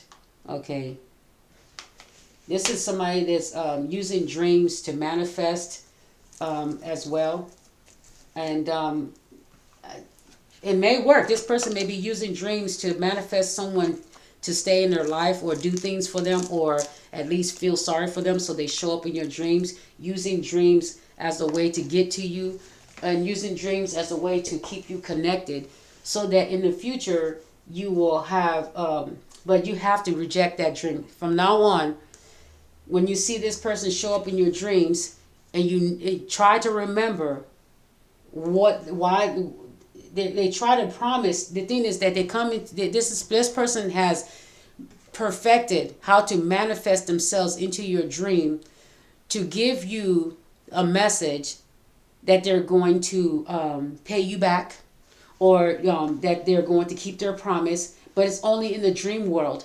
This person has found a way to actually show up in your dream and tell you that they're going to pay you back, or they're going to love you more, or give you more, or like you can have dreams of where you're winning the lottery, but when you wake up, what happens? Did you win the lottery in real life? No. So take this as, when you see messages in your dream of somebody that you let go of because they did you wrong, or they stole from you or took you for granted, but in the dream this person tells you, oh, I'm going to pay you back, okay? I promise I will pay you back. And they're trying to make you feel sorry for them through the dream world, because you're not communicating in the physical. Try to, in your dream, try to put the energy out that, no, we're not doing this. You're not going to come through my dream and promise me something that you need to bring out physically. Try to remember that when you are in that sleep and you see that deceptive person, and they try to act kind. They try to bring an aura of kindness because they try to use your heart. In your dream, they use your heart because you're kind. So they try to use your heart to put out their message because they're inside your dream. So they're using your energy to play on sympathy, to make you feel sympathetic to the fact and believe what they're saying. Don't let it happen. You see somebody that has stolen from you, or you are no longer talking to because they've disrespected you, or have, like, whatever, done some of these things to you, and you see them show up in your dream and they try to soften your heart. and make you feel sorry for them and make you feel love for them again. With this Two of Cups energy, they try to get you to feel love for them through dream world, but don't physically want to do the work. This person knows how to manifest that, to keep you thinking that they're a good person, or that they're going to do what they're saying they're going to do. But then this person never does it in the physical. Weeks and months go by. This person still hasn't done what that dream that came to you right after they left. That dream came to you to try to give you a fake promise of paying you back or coming back around, and it never happens. These are manifestors that use dreams to take advantage of you so they can string you along through the dream world. Just let them know before that dream is over. Try to remember, please try to remember while you are in that dream state that this person is a liar. As soon as you remember that little detail and you like, you know what? No, don't try to use the dream. Don't try to use the dream to try to soften me up and make promises. And say that in your subconscious or in your conscious, unconscious dream mind, whatever it's called. Try to remember that. And guess what? That dream doesn't come back to you the same way anymore. It's not the same, and they'll probably most likely stop, because it will stop, but it may come back. They're waiting for the right time to manifest that dream again. But shut it down every time. Try to remember and shut it down. This is how you get rid of them in the dream state. They're using some type of witchcraft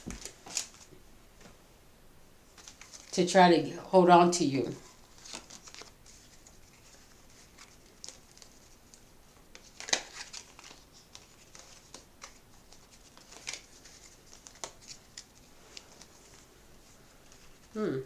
This goes over there.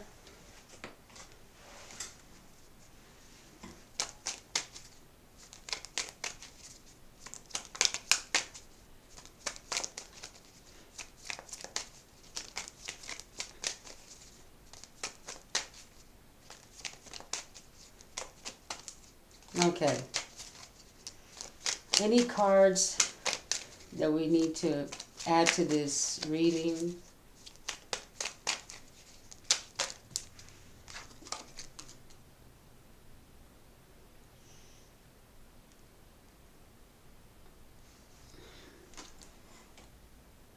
Wow, the words are fading, but this is a King of, goodness, King of Wands. This is King of Wands energy. Yeah, I'm pretty sure that's the Wands. This could be somebody that you dated, that you were very attracted to, also coming into your dream and trying to talk to you. Trying to let you know trying to have a conversation with you. But this is a relationship, I'm hearing this relationship is dead to you. Or this person feels like this relationship is dead to you. Like you don't want it anymore. So this is how they're going to come through, is through a dream state. And it could be the fact that you're attracted to this person, that they feel that could be a way to get you back in to their energy, is to show up in your dream just as they looked when you've last met them, or when you first met them, or in between, whatever they look like.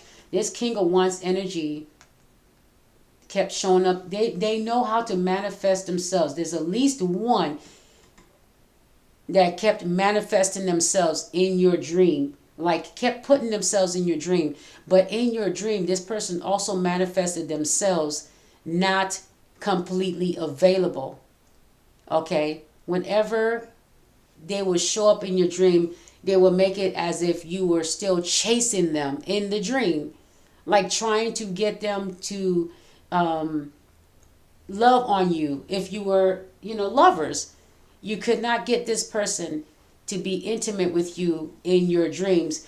But it's because they actually were stopping them. They would manifest themselves into your dream, but then they will stop themselves from being intimate in your dream with you to remind you that they're not solely tied to you, but show up in your dream, but don't show the, don't do the love making things. No, there may be times when you're maybe talking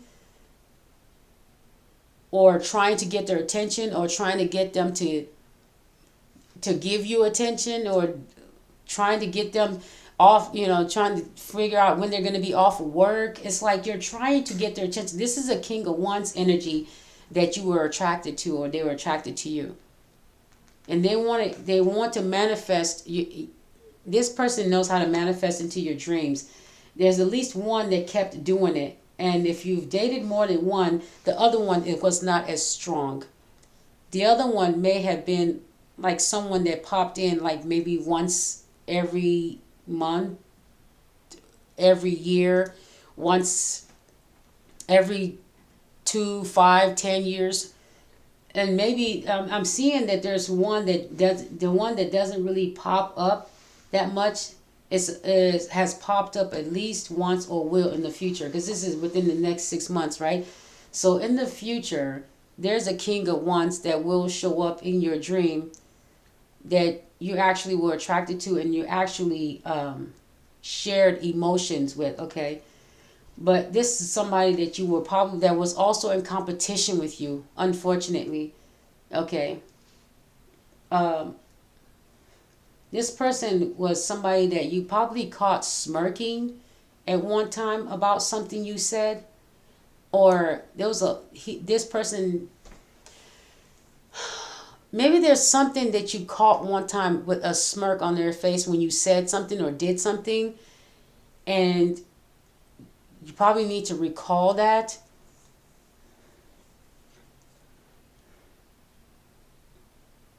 Maybe you need to recall it so you can get a new perspective on what that could have meant. Okay? Maybe it's something you suppressed.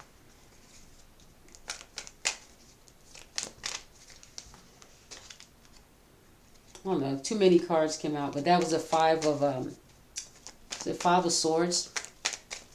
Yeah, Five of Swords. It says that there's, the battle's not, it's not yours. You don't want to fight this relationship anymore. Let somebody else deal with it. That's pretty much what that means. It's like this okay. Eight of Swords, Eight of Wands. Eight of Swords. That relationship kept you in your head, kept you confused, stuck, undecisive.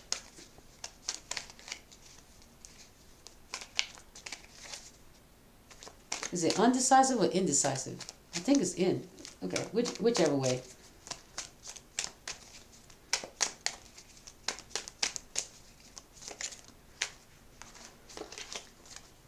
Okay, what's in the back of that? Stalking. Get the freak. Something is like, what's in the back of this? Oh my gosh. Stalking. This King of Wands is also stalking you, probably physically and in your dreams. They're stalking your dreams. So this person knows how to manifest themselves into your dreams. Okay. And within 6 months, this person, if you do not physically meet this person, you will see them in your dream. This is somebody that's stalking you and is trying to manifest themselves in your dream. Dream manifestation. And some cases, some of these people may know how to astral project. Okay. And all they need is a layout of where you live. They don't need to be in your house. They just need to go on the internet and see the layout, and they can manifest themselves into your home. Okay, and some people, unfortunately, you leave your home. You may have people that are doing lookouts and breaking into your home with, pop and lock and all this stuff. So there's a lot of theft. There's a lot of sneakiness going on in your neighborhood as well, your house, your apartment. These landlords also will let people come into your home, you know, and that's probably how the stalker can get in as well, because they probably pay some maintenance person just to look inside your home. The maintenance person don't care as long as they get the money, because some of these people are crooked. Okay, and if you have a house, you have your neighbors helping crooks or stalkers. you know they're the page of wands came out at least twice in this video, at least twice when I've seen it. Page of swords, meaning stalking energy or watching. So they have lookouts. So when you do leave your home, they know you've left because they have probably a tracker on your vehicle, or they have people following you, so they know how far you've gone from your home. And so some people may be breaking into your home. And unfortunately, I have to say, just like Diddy and them, they got tunnels under their houses. You have no idea what's under everyone's house in the city, downtown, because you're not in on what the people know. The people in these cities, they know something. They got a bunch of stalkers. It says stalking. They know something. You may not know what the city is doing whenever they're drilling in the ground, in the sidewalks, and in the streets. But all these people are definitely aware, especially people in your community. If you feel like you're an outsider and you feel like they're all stalking you and they're all doing weird stuff around you, just know that these people all have some type of inkling about some type of stalking going on around you.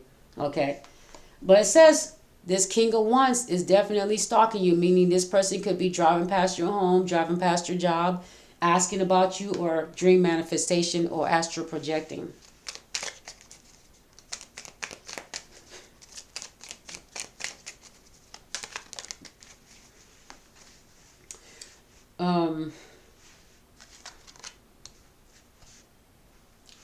It says invite, and then it says don't marry this person. So of course, invite. This person wants an invite from you, and it says don't marry them. That means do not invite this person over. Okay, if you cannot marry this lover, if it's telling you that marrying this person is wrong, I'd suggest you take the advice. Don't marry this person. And why would you invite them into your home or take an invite from them?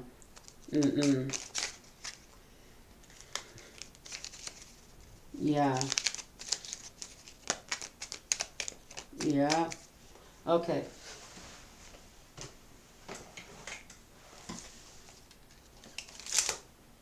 Wow, I saw celebrate. Now we talked about public recognition and celebrations and award ceremonies, right?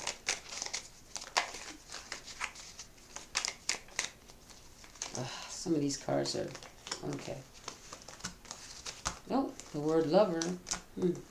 Something about an after party.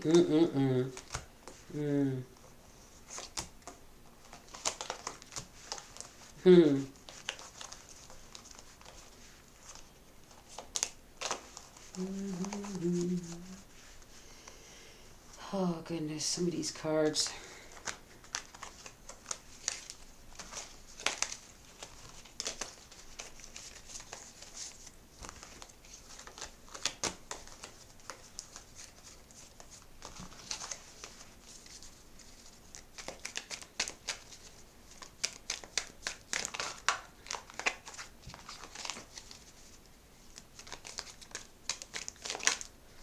Okay. Redirect. Okay, redirect someone's steps. So someone may try to redirect you because they have an ulterior motive. They want you to go one area. So you may get, like, if you're in traffic and you're trying to go one way, they may be blocking a certain area and they're trying to redirect you to take another path. Maybe it's so that you will not meet on the same road, same path as your soulmate. It could be that you are being redirected from someone you love, okay, or someone that could be possibly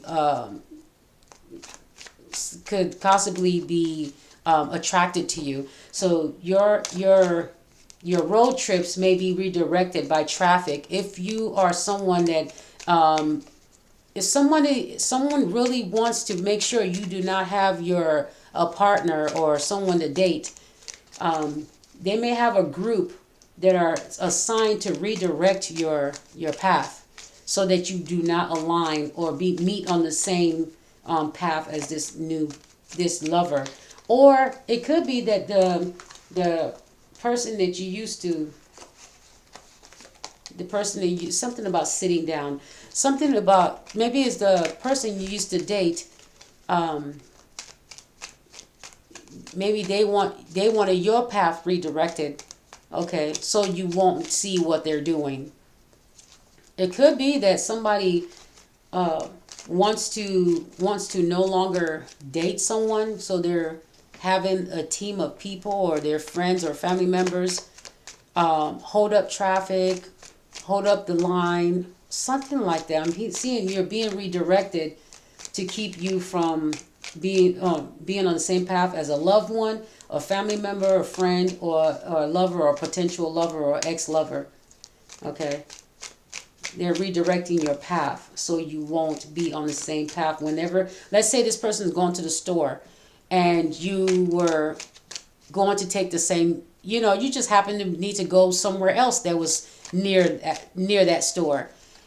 But okay, let's say you needed to get your nails done or buy a pair of shoes, and that store was next to the store that your potential lover, your potential love interest could be going to that store. Well, what's going to happen is that someone doesn't want you together, so they have an organization or a group, or VDOT or traffic.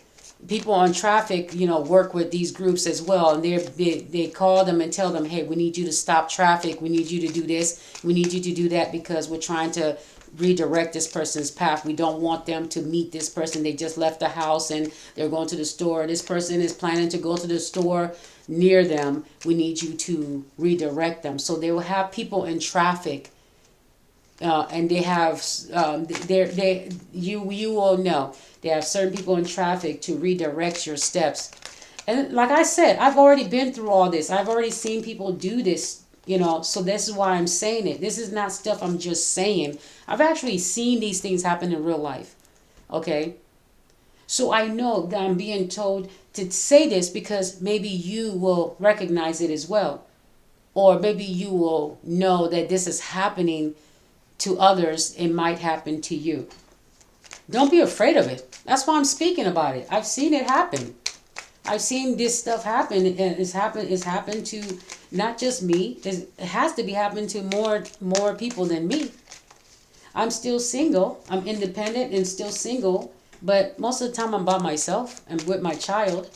Okay, but the fact that I know what's going on out here, and I already knew about people trying to steal. I have a lot of readings, and one of my readings definitely highlights theft is the main energy.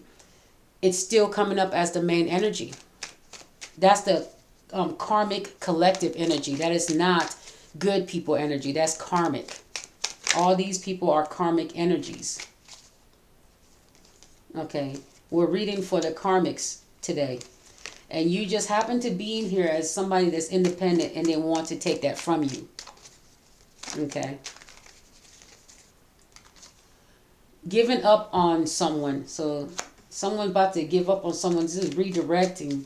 And it's kind of like you're giving up on a soulmate, or the soulmate is giving up on, it could be that this King of Wands is giving up on you, or you have given up on them, because someone's giving up on someone here and they just want to be independent.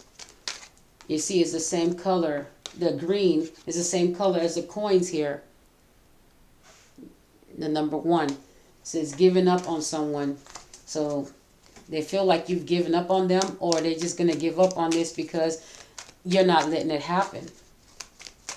Yep, you're giving up on them. And you're probably giving up on a family member or a friend or a co-worker. You're giving up on someone.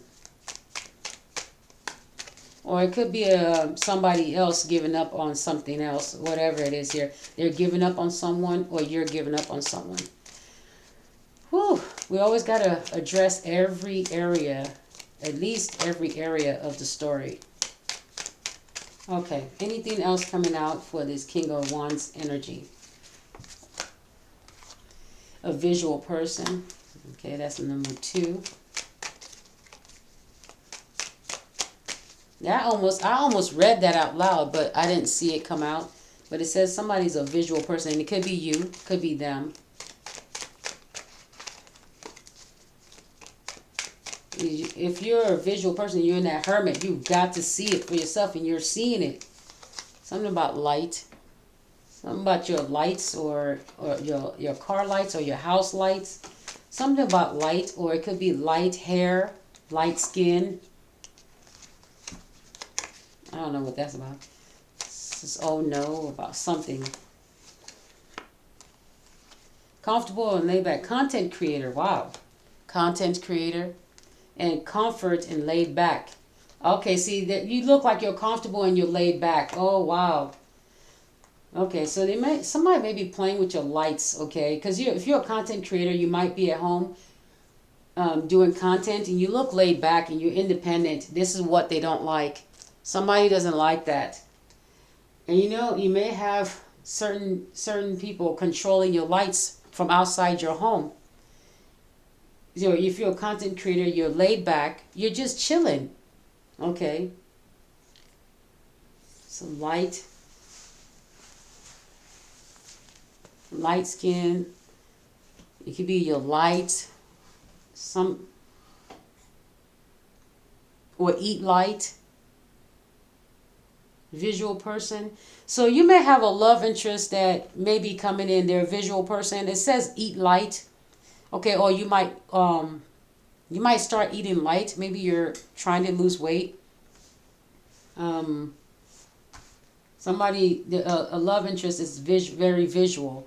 So attractiveness does mean something. We have so it may mean something to you that you're eating light because you're because you want to look more attractive, or somebody else is eating light because they want to look attractive to you. Whatever. Something about a content creator, though. Comfort and laid back, number 11. I don't know what that is. Oh, semi. Didn't I say 6 months? Didn't I say within 6 months?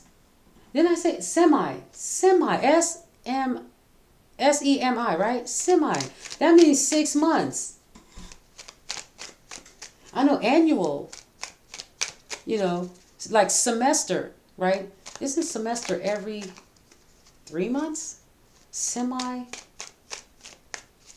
Quarterly is 3 months. Semi is 6 months, right? And then annual is a year.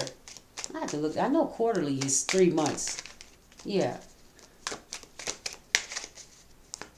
Anyway. Anything else? Yeah. It says you're going to be living comfortably and laid back, content creator. So you could be a content creator that's living comfortably and laid back, or that's what's going to be happening, in the future. It says when you give up on this person, whatever, that's when this content creator is going to. It says this content creator is probably holding on to family members or friends, or a job situation that needs to just let go of, and it says temptation. Okay, lover. Your property. Ooh. Injection means to let somebody go and start ejecting somebody from. Okay, so giving up on someone. It says we have a lover. We have the lovers coming out again. And then we have your property and temptation. I told you, Somebody is tempted by your independence and what you have, your property. The word property comes out in this reading. Property, tempted. This is somebody that is also going to try to tempt you. Somebody that doesn't really love you is going to try to come in to some of you.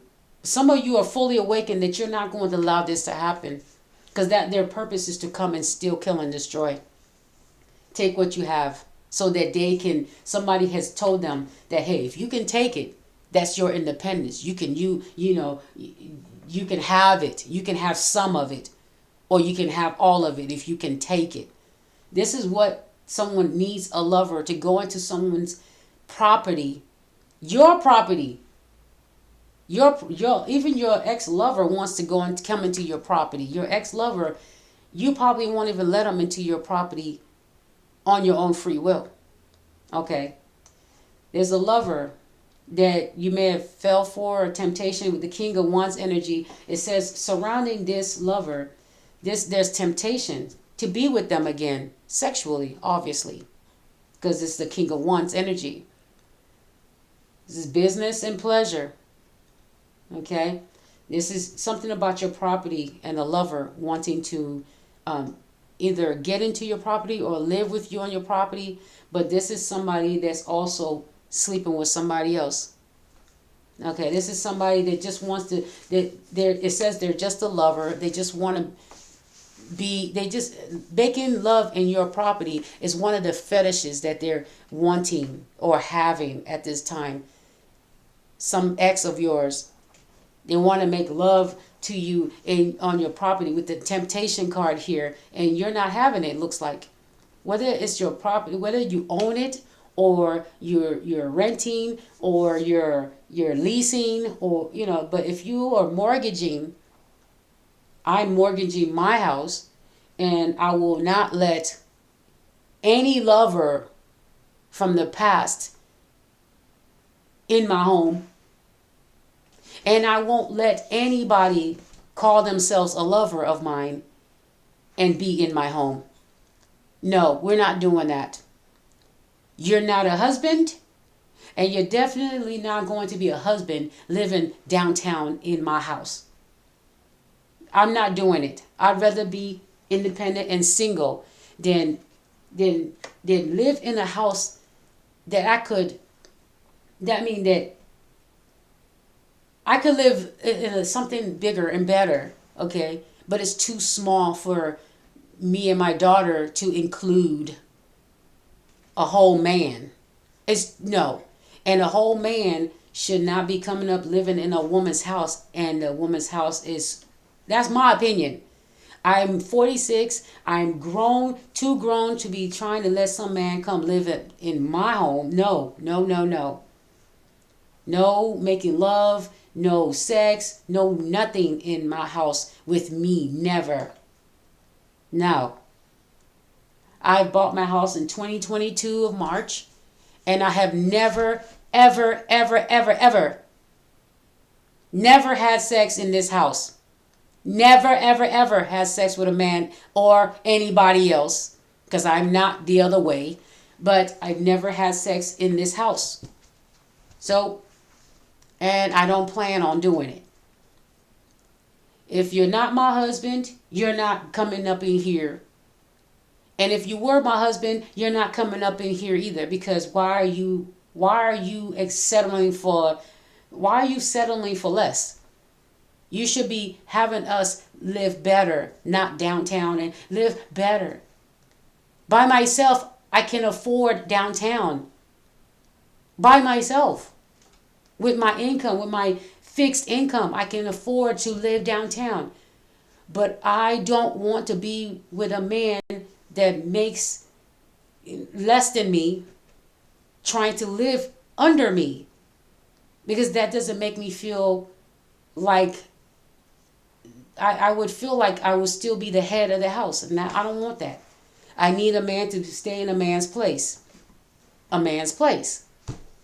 So no man, no, I'm not saying that there's not good men. I'm saying if you are a good man and you are, and you know a man's role, you will not try to move in with me. And my thing is that I don't want to live downtown. I didn't have a choice but to choose it because that was my price. That was the range on what I could afford on the fixed income at the time I was looking for a house. Because the rent everywhere was going up, and so it was time to buy. Okay? That's my opinion. I'm sticking to it. So no, I won't accept a husband in a house this small. It's too small for a grown man. And then I don't have enough space. I don't have enough closet space for a grown man to bring his things at all. I don't have enough room for it. And when I try to help family, I have to take all my daughter's things and put it in my room in bins and stuff like that, and stuff my whole room where I don't have enough room to put anything around whenever I let family stay. So we're stuck, me and my daughter, we're stuck in one room while I let an ungrateful family member or two stay with me. They tear up the place, and when by the time they leave, they owe money or they owe property, and they don't come back and fix anything or pay me back what they owed. I've done that with 2 family members. One of them had 2 kids. And they really did a number on my ceiling and the bed, my daughter's bed. Now she doesn't have a bed because the boys peed all up on it. And then she messed up my ceiling because she thought she heard stuff up in there. Now I let her look and she messed it up. Now I have to patch it myself. And she still needs to get it done because it's going to cost more money to do it professionally, to fix it. When these people leave, they leave a wreck behind, and then they don't contact you to try to pay you. So, like I said, there's no way. If I try to help family and it was too crowded for me, what makes me think that I don't have enough space to even hold me and my daughter's clothes? We have small, tiny closets, one in each room. And it's not enough to hold our clothes. And so, what makes me think that a third person's clothes are going to be able to fit in here? Not at all. The last thing I need is more bins holding clothes. We already got that. It's already a lot of that. We have the closet was what we need. And then there's bins because we have so much clothes that we've had for years, over 9 years. So, and I still fit the same clothes I've had for over 10 years. So that's why I don't hardly throw them away. But I don't have enough room. So hopefully my story helps you out. You shouldn't settle for something that if it's not what you want. I'm not going to marry someone just because other people think, oh, you're just being this. You're just, okay, then I'll be that. But I'm not going to marry anyone that cannot afford to have us someplace better. This is better for me and my daughter because it's big enough for just me and her. But when we're talking about adding a grown man that's supposed to be a provider, why do you think I should be providing him the house? The house that's really small, too small for all 3 of us. That's unusual. That's weird. And for anybody to have an opinion that I should do that, that means you're broke. And you just cannot afford it. So why are you talking? Anyway, let me keep going. Because now a lot of people are going to watch this video anyway. And I don't care. I just love doing this is a hobby. I love doing this reading. And I'm just going to rewatch it and just laugh at some of the stuff I say. Because it's cool. It's cool to rewatch stuff so you can see what else what I could have missed in the messages. That's why I rewatched them. But yeah, I would like to if I do get married, to live in something better. But I don't even think I want to get married. I don't really trust marriage, the marriage anymore. I had it. I've done it. Didn't like it. It was awful. I got cheated on, and I don't like it. I held on to something that wasn't real. That's what it was. It says injection. That means somebody was removed. Somebody's removed from your property. So it says your property, lover. Okay, so somebody ejected a lover from their property. Okay, King of Wands, or this is somebody you won't allow onto your property. Mm-hmm.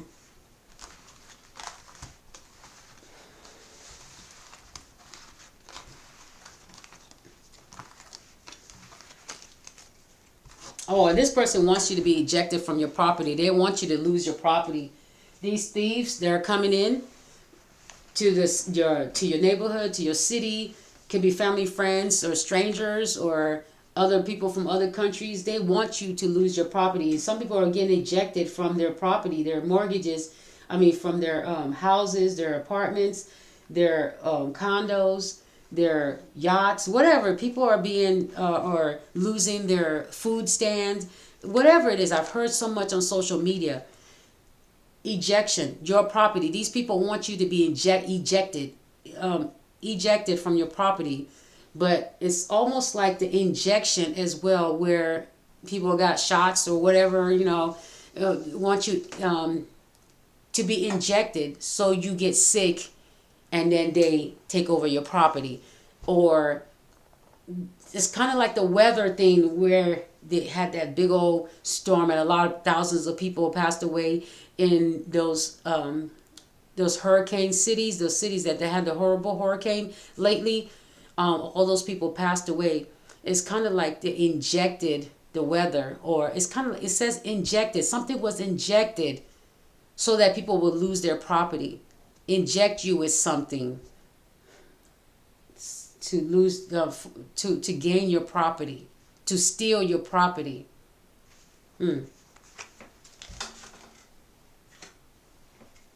So there may be someone stalking you. Is for the purpose of possibly you need to watch who comes near you. Watch who comes near you, walks near you. Okay, just be aware of who's coming near you, watch near you. Even if you have to move out of the way, be paranoid, because someone's ulterior motive is to steal from you. So have a watchful eye for whoever comes near you.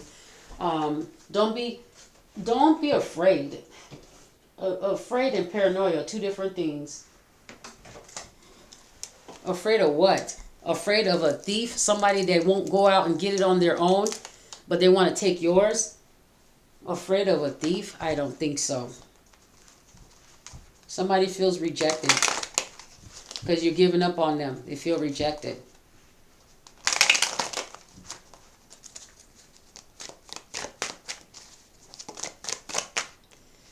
We have public recognition again. 3 of Pentacles. Yeah, somebody feels rejected. We got the Hermit again. The Empress. So you could be an Empress in hermit mode, or you stay to yourself, or you mind your own business, or you're a content creator, and that's what I say. You could be an entrepreneur as well. You may have children from an ex, or you may have had a child from an ex, or got pregnant by an ex. Okay.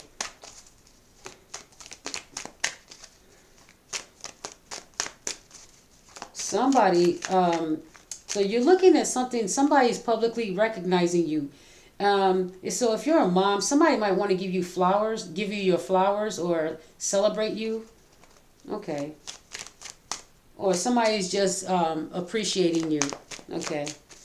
Okay. And you're probably taking a look at you're taking a look at that. You're realizing that somebody gave you a new perspective on how they see their mother, or a mother figure, or your creation. creativity. Okay, content creator as well.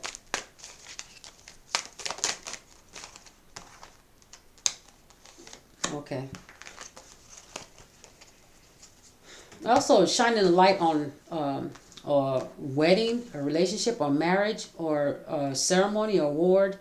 So you could be a mom that's shining a light on your child's accomplishments with the hermit mode here, looking at public recognition, which is reward, award. So we have, okay, hold on.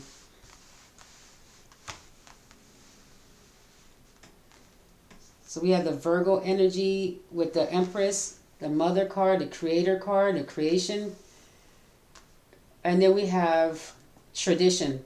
So it could be your kids. You could be acknowledging or advertising your kids' accomplishment. I've done that. So I know that this reading could actually be saying that, where you could even have Virgo energy, or you could be just using reserved energy. Okay, or you could be advertising someone that's reserved because they may not know how to put themselves out there, or they don't put themselves out there, but maybe there's this someone that's always busy, they're not well known. Okay, but this could be your kid, the Empress card. This could be your kid, or this could be that you are acknowledging someone's creative work, like you're sharing. Okay, so you could be sharing, shining a light on someone's work, giving them their accolades. Okay, so it could be anyone. You don't have to be their mother. You could be a content creator sharing somebody else's work. Okay, because it's inspired you, or it's opened your eyes to something, or it's helped you to reflect on something going on. Could be in the public eye, could be social media.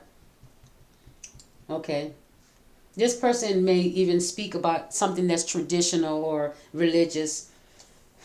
Okay, or about marriage and relationships, soulmate connections, relationship connections, husband and wife connections. Maybe this person speaks about exes and how, relationships, how people treat each other in relationships, and maybe they said something that's very wise, and you are sharing that information. Okay. And the reason you're sharing this information is to give somebody else balance. It's to help someone that may not have emotional balance at this time receive that emotional balance through someone's message. Okay.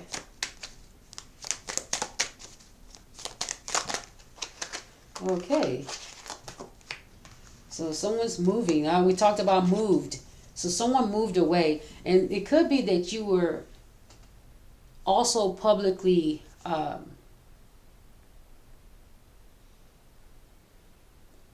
you could be aware that somebody is moving away, or you could be moving away. You could be traveling.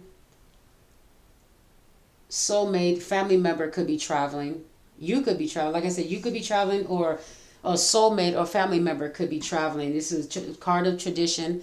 This is a card of soulmate, but it could also be together. That's family, people you grew up with or you raised as a mother with the Empress card. Okay.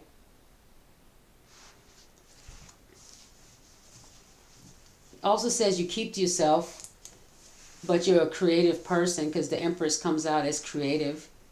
You created this person, or you're a creator. Okay. Something about moving away. It could be that your family member is moving away, or you're moving. Traveling is definitely here. Moving away. Someone moved or is moving.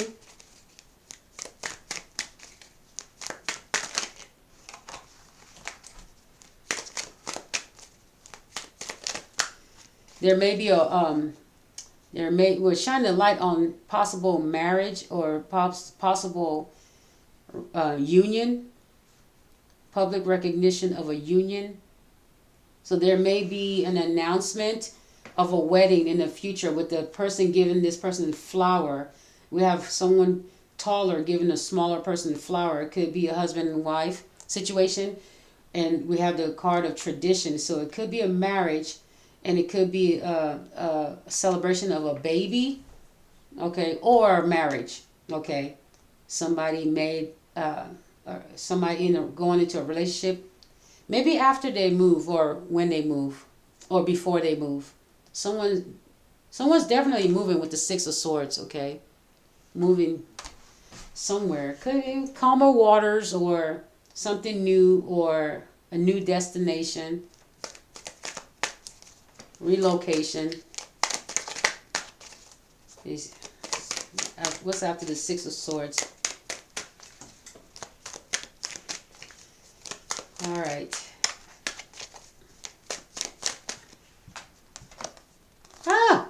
Abundance. You're gonna be just fine. Even though there's this reading starts off with the theft. Remember, we're doing a collective energy of what the karmic around you. Don't forget that when I do readings, it's for you to know what's going on with the collective around you. The collective karmic energy is what we talked about. But you are also part of the story. Remember, this is your collective energy. Your collective energy means that you are either dealing with karmic people or good people. So in your energy, the karmics are acting a certain way. They're acting like a bunch of sneaky, thieving competitors competing for what you have. They're not really competing. You're not even running this race with them. They're competing with what you have. They're trying to figure out which one of them is going to steal it and which one of them is going to take it. Okay? There's a couple of them trying to negotiate. If they do steal this thing, I get this, you get that, you get this, or I get it all, or you get it all. So they're competing with each other on your stuff, your property, your assets, your life. They're the ones competing to take what belongs to you. But at the same time, some of these people are going to end up losing their lives for trying to take from you. Okay? Or they're going to end up disabled in some way. But something's going to happen to them that is going to cause them their life to be transitioned. Because they're trying to make sure you're transitioned. Either homeless or you lose everything and your life. That's what these people are plotting and thinking that this is what the theft card means for the karmic energy. These karmics are always trying to figure out how they're going to steal somebody else's stuff. Always. No doubt about that. They're always trying to figure out how they can steal somebody else's things or somebody else's business, somebody else's work. But here we have travel will bring you, the Ace of Pentacles will bring you abundance. So travel is definitely recommended. I'm trying to figure out if it's recommended for the Empress. Let me get another deck of cards. It says you're taking a leap of faith with the Fool card. The Empress, if you do travel, you're taking a leap of faith that your abundance will be there. I saw the Fool card as soon as I picked up these cards. You may be taking a risk or, just taking a leap of faith.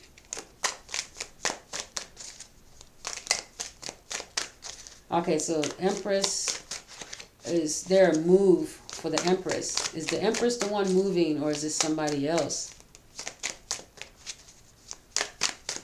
Oh, okay, it's not these cards.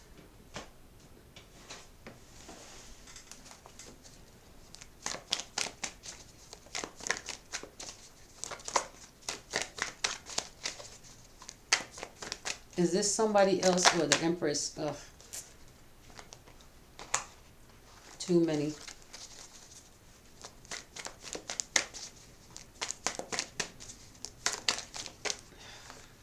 God dang, I just want one card. One card. Or at least flip over.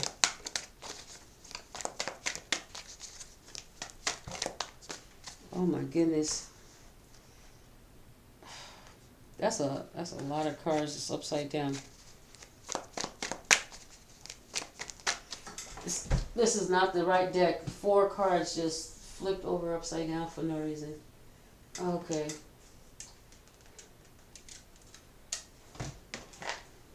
Okay, maybe these cards want to come out and talk. Maybe these cards, okay. Okay, clarify the Empress, whether Empress is moving or staying put. Oh my goodness, why are all these cards flipping out at one time? Come on. Okay, good. Here we go. One card.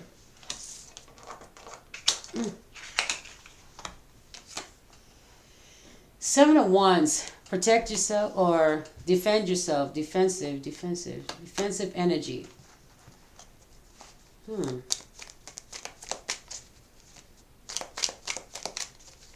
Defend the message. Those cards came out like that, though they fell over. The Sun, Nine of Swords, worried and happy at the same time. How you worried and happy at the same time? Worried and happy at the same time. With Queen of Pentacles and the Three of Pentacles. Oh my goodness, the Three of Pentacles keeps coming out. And the Queen of Pentacles. Oh my goodness. With the Three of Pentacles here, it shows you fixing up on your home.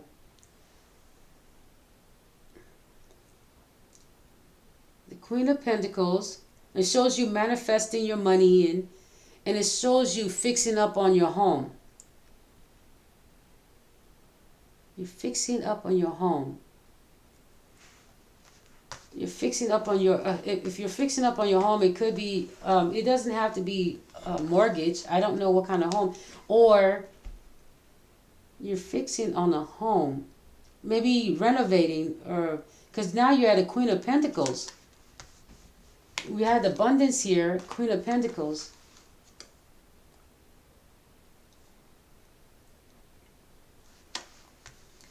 The Empress is going to be the Queen of Pentacles. And public recognition for what? When you become this Queen of Pentacles, something about a message. It's a message. I always talked about the Seven of Wands. It's so wild that the Seven of Wands always represented someone always wanting to take your place. So defend your corner, defend your where you're standing, defend your stance, defend your property, defend yourself. It's almost like with words. The Seven of Swords, Seven of Wands always reminds me of the card with the birds. Yeah, it's the card with the birds, where you have all these wands and then you're at the top of it and the other birds are trying to get to the top. So smile in your face but want to take your place. That's the card that I always think of. That's the 8. The 7. Where's the 7?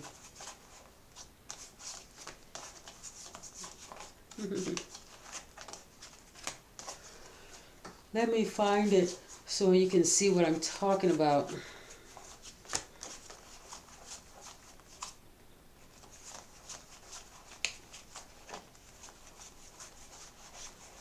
Oh, there we go. Here we go. You're on the top, the Seven of Wands. And the other birds are trying to get to the top to where you are. Okay? I always think of that card as they want to take your place. Somebody wants to take your place. But you have to stand tall and stick to what you're saying. Stick to your message. Stick to your message. Don't change it. Stick to what you're saying. Stick to your message. And that's how you're going to become that Queen of Pentacles energy. Okay? Be yourself. Stick to the message. Don't divert. And if you're growing in your message, stick to stick to that person that you say you are, I guess.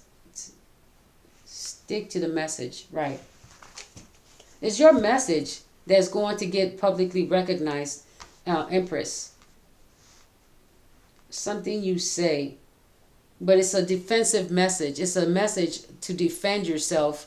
It's a message where others will learn how to defend themselves from your message.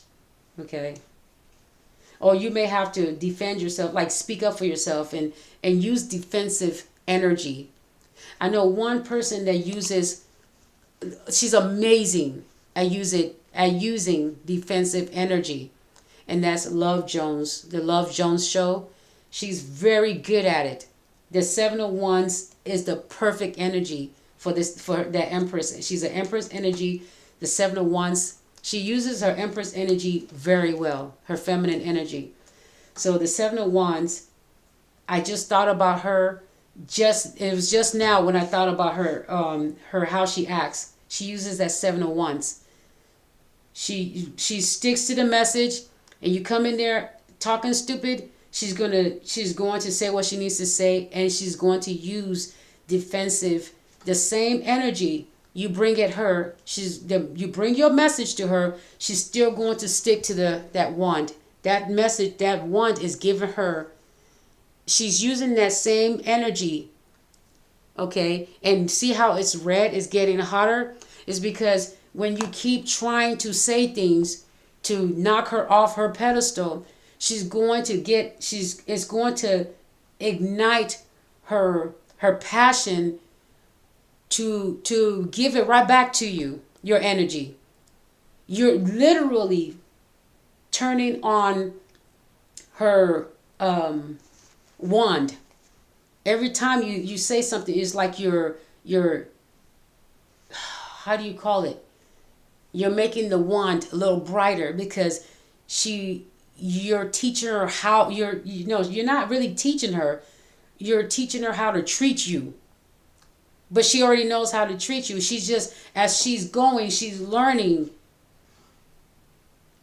how to throw the wands right back at you. The same wands you throw is the same ones she's going to throw right back at you. You're going to get that wand back. That's what she's saying. You're going to get that wand back. You're not just going to throw it to me where I have a whole stack and it becomes a burden. She's going to throw it right back at you, because she's not going to stack up your wands. Look how she's standing only on one wand. Okay? She's not going to be sitting on a bunch of wands holding on to y'all's insults and y'all's foolish messages. Okay? You're going to get your wand right back, and she's still going to sit on her message. I like it. She just made me think about a new way to see this card, because I always used to see it as somebody trying to take your place. But after I was introduced to her months ago, I just found out about her months ago. Well, see, maybe a year ago I saw her on Storm Show, but I didn't know she had her own show until this year. I started paying attention because it was it came to my notification.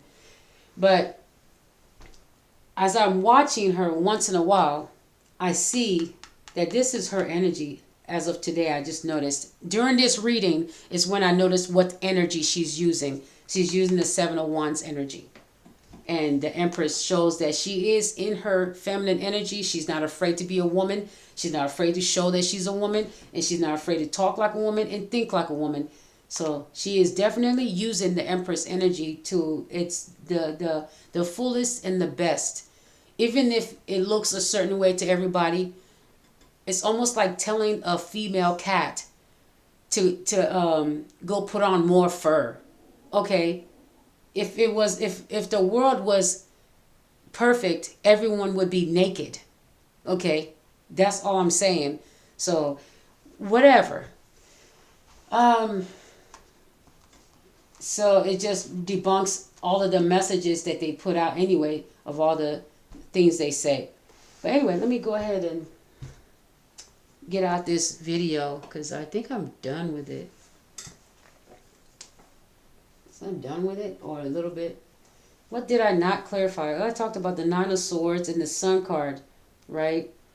Somebody is happy and worried at the same time.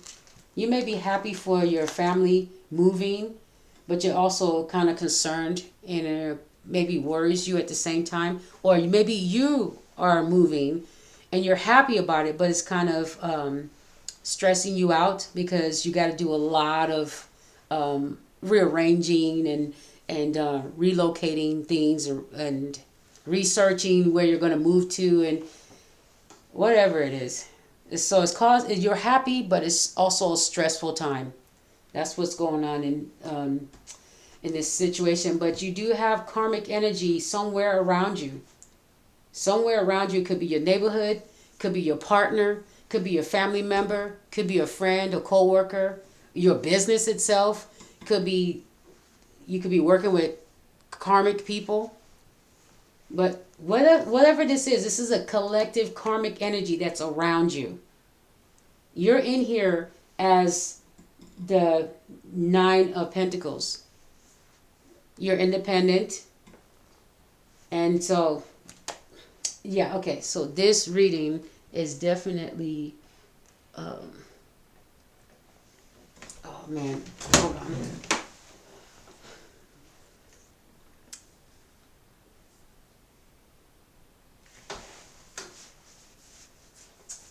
I don't really like messing up the reading, but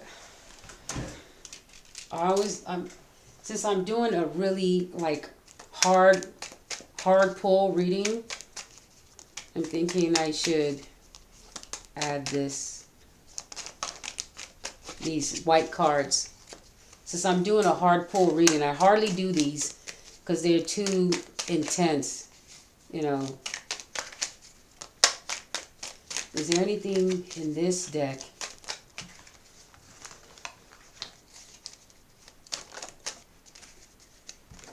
Email, something about email message.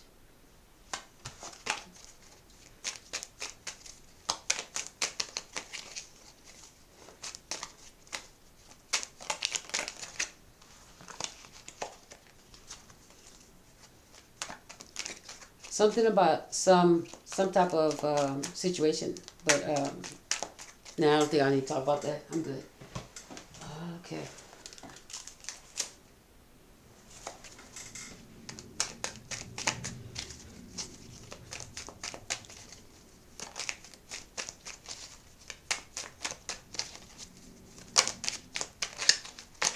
Okay.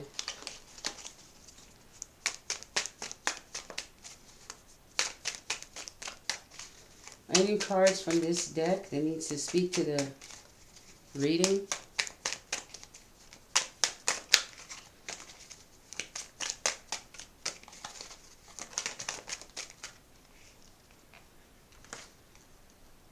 Something about straight hair.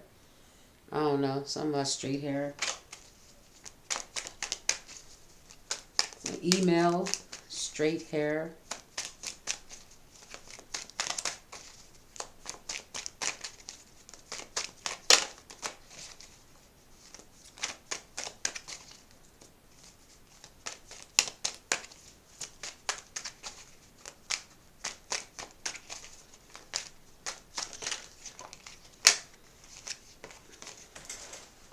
Something about a vehicle, an airplane. Says something about airplane, so I just want to put that there.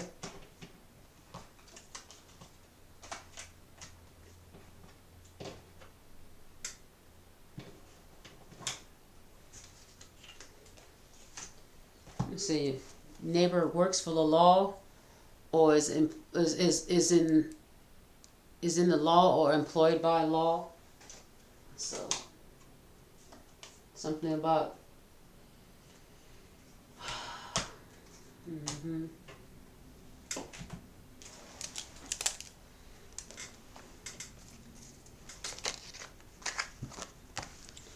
This is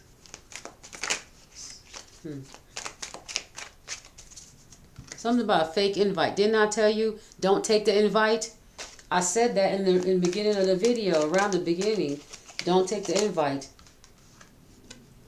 Won't let them go home.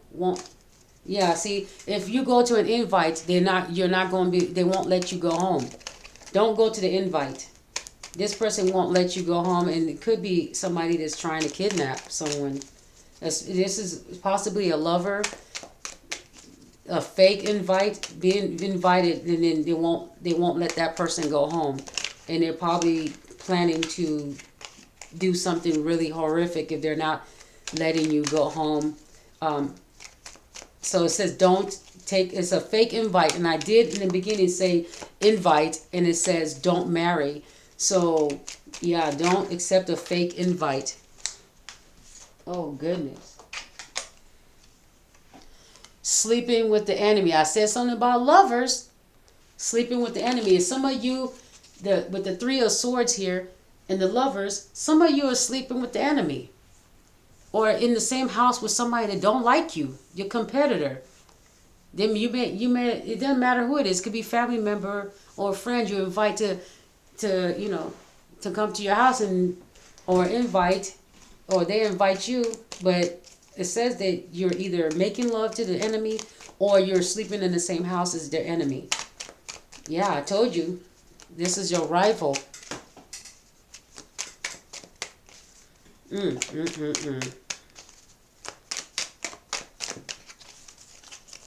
Oh, didn't I talk about taking a leap of faith? I said that. Take a leap of faith. And I said that about the Empress. And the words came out right on. That's so cool. That is so cool. How that actually came out. And that is part of the reading. That means I did pick up the right energy in this reading. The words I've said have come out in words on the cards. Taking a leap of faith. I said that. Oh, come on.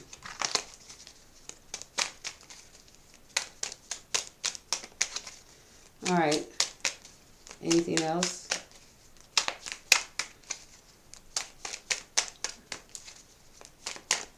Anything else?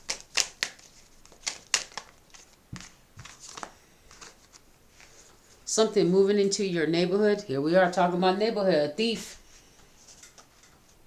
moving into your neighborhood, or already did. It probably already did. Or certain people that have already, let's say people have lost their homes or apartments. Well, certain people that have come to steal, kill, and destroy, they're moving into people's neighborhoods to steal.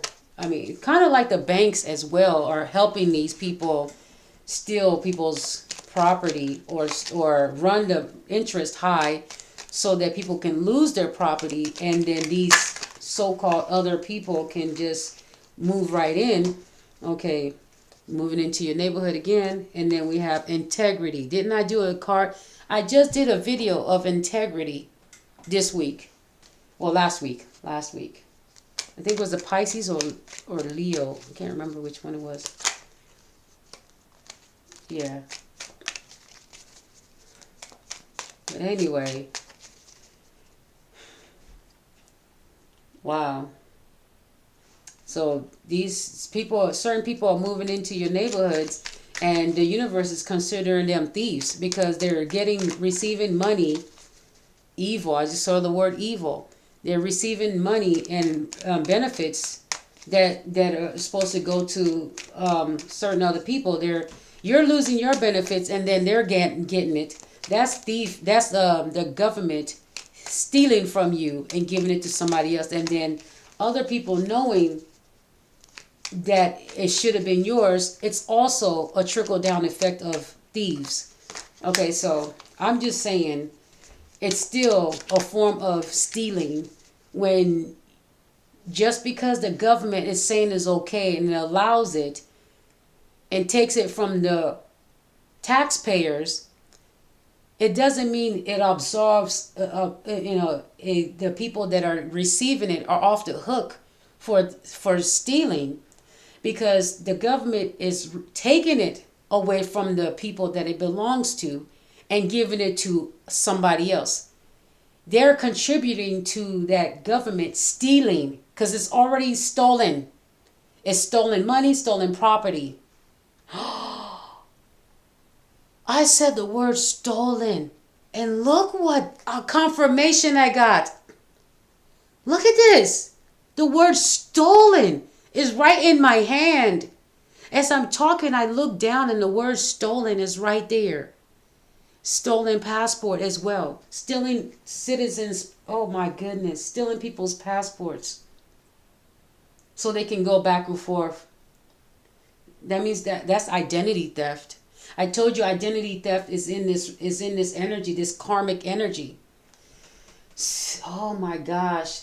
Moving into people's neighborhoods and also stealing citizens' passports or stealing someone's passport. I don't know whether they're citizens or not or from another country. Somebody is okay, so a male person. I see the male person right here. Wow.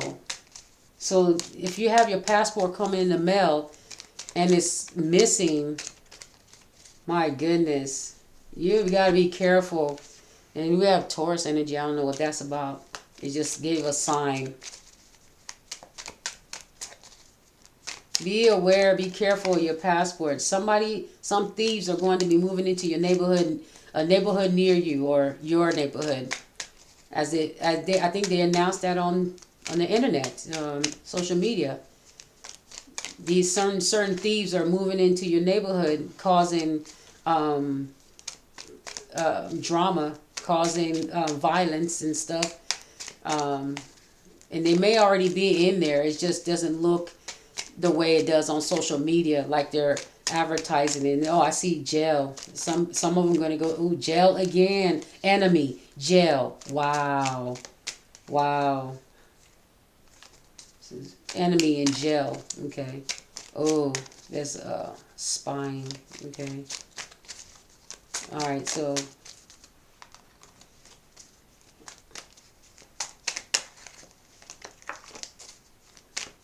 there's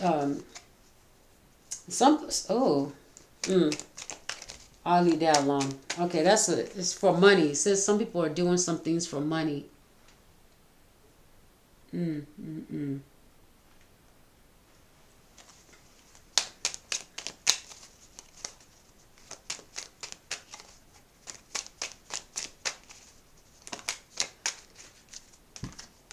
Somebody maybe older than you, or somebody's older than them.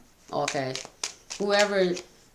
An STD. Wow, somebody older than you, or somebody older than someone here may have given them an STD, or is planning to give you an STD, or wants to. See, this is still kill and destroy energy. Sneaky.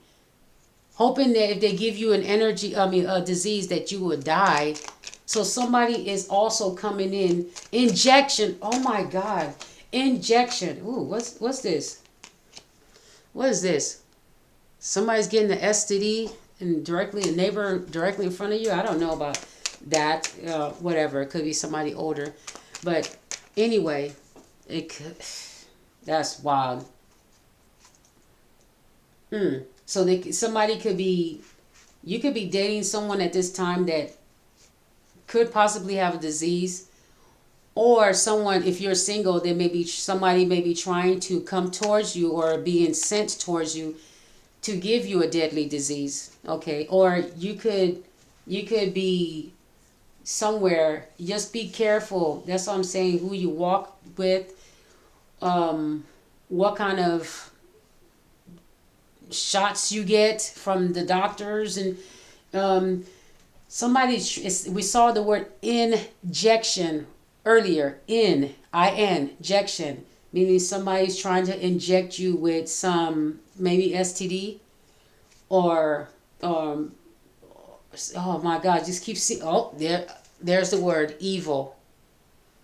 These people are evil. Moving into your neighborhood comes out again. Something about some fake news reporting somewhere. Moving into your neighborhood. So evil moving into your neighborhood, or evil has already moved into your neighborhood. I see jail. And okay, that's about it. I think I'm done with this reading.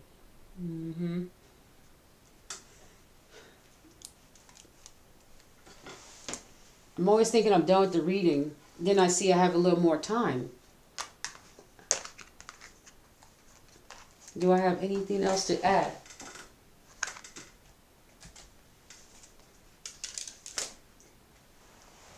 That was pretty fast.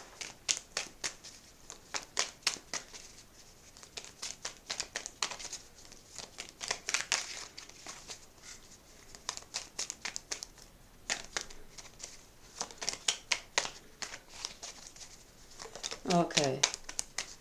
Okay. Tampering with evidence?